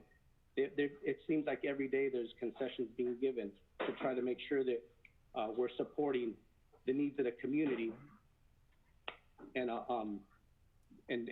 by default, that means that really all I'm hearing is the best thing that would support those opposers would be just to shut down business development in San Benito County, and I just can't simply support that. Thank you, Mr. Chair. Thank you. Supervisor Patel. Yeah, thank you, Mr. Chairman. I just want to state, I know Mr. Ellenwood said that we received a number of emails. I think we all read them. And one of the things I really want to highlight is that we received a petition of 400 of our constituents, San Bernardino County constituents, in support of this zone change. And that's pretty significant. And what I really want to point out as well is that, you know, a handful of pork folks still really want to distort the facts of the referendum and Measure K. And Measure K was, you know, strictly about, you know, standards of the C3 zoning. It's, and that was what the ordinance was about. It was not about development. It was certainly not about what they campaigned on. They collected the signatures on the referendum by scare tactics and bullying, and got it on the ballot. And in the campaign effort was misleading and made a lot of people think they were voting on something that they weren't voting on. But the bottom line is this: Measure K was never about development of any of the nodes on 101 or anywhere else in the county. And, you know, this process has been going on, the Highway 101 zoning process, and the zoning of this particular property has been for almost 3 years. And it's time to make a decision on it. As we recalled, the Planning Commission passed this back in, I think, December or November? November? Yeah, November. And the property owner applied for C1 in light of the referendum. And he continued it just to see the outcome of the election in March, with the intention that the county would have this as an issue on March 10th. Well, we didn't get it notice. And, you know, then we have this crisis that we're working on right now. And here we are on 4/7.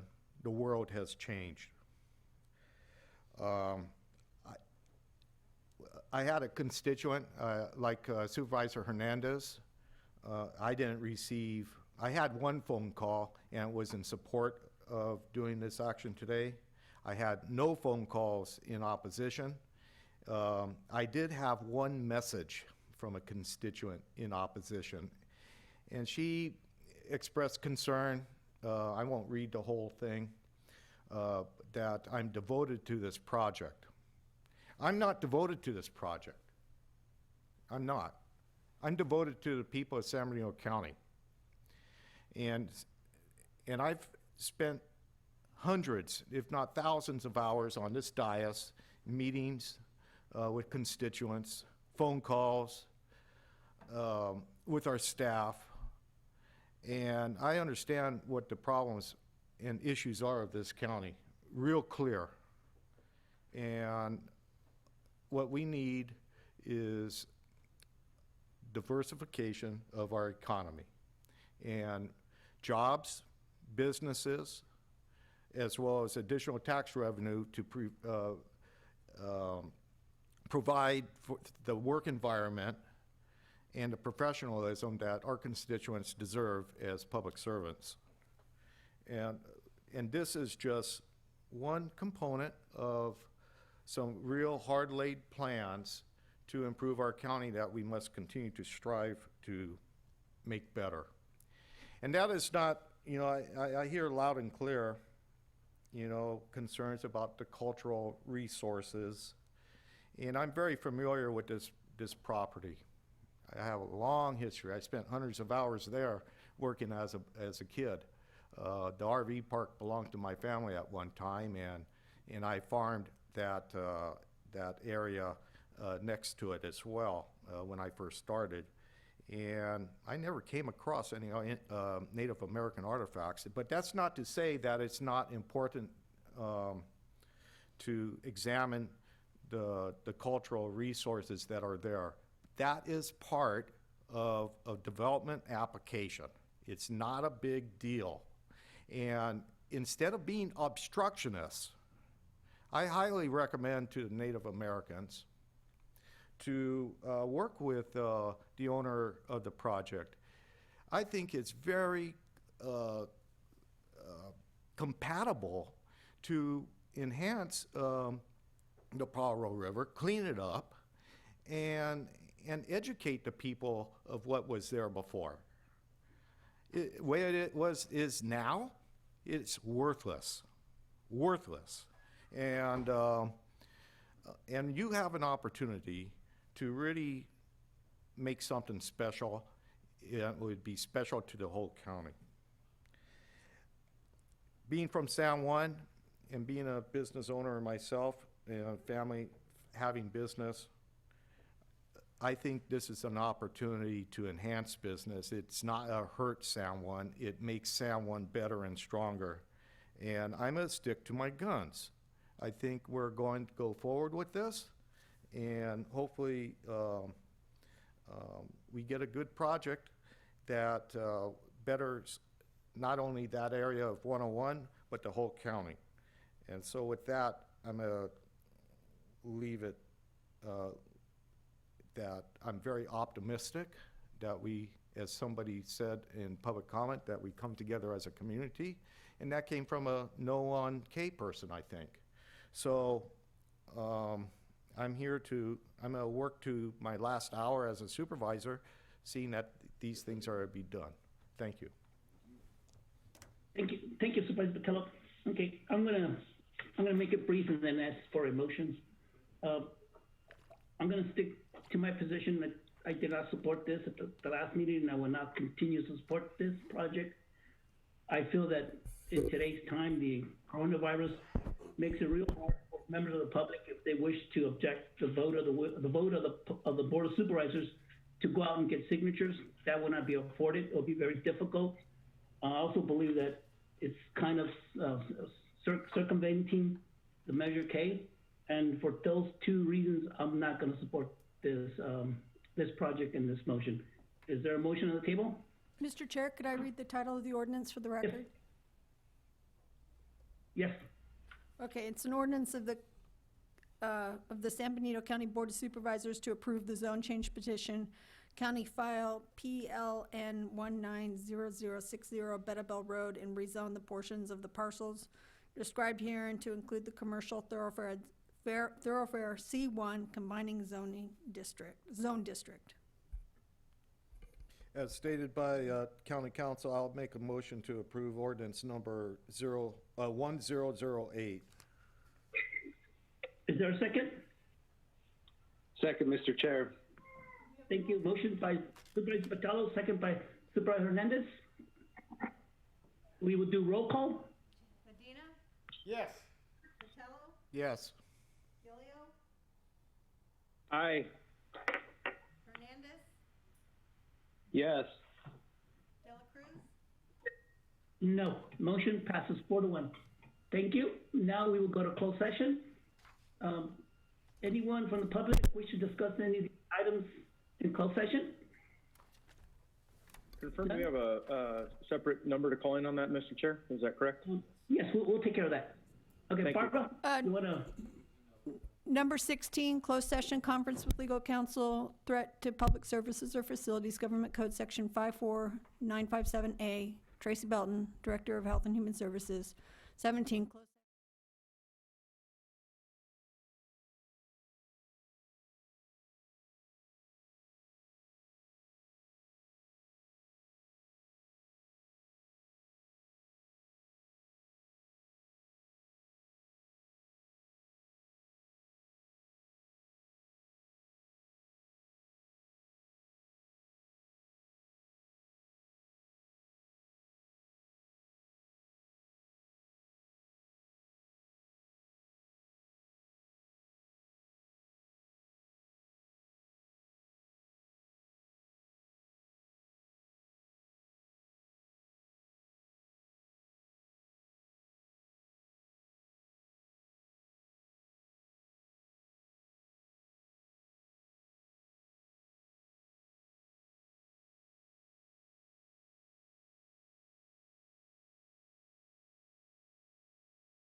So move.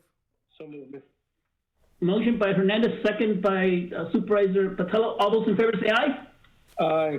Against, motion carries. Thank you, everyone. Good meeting. Take care. Be safe. Thank you. Okay. Hey, stick.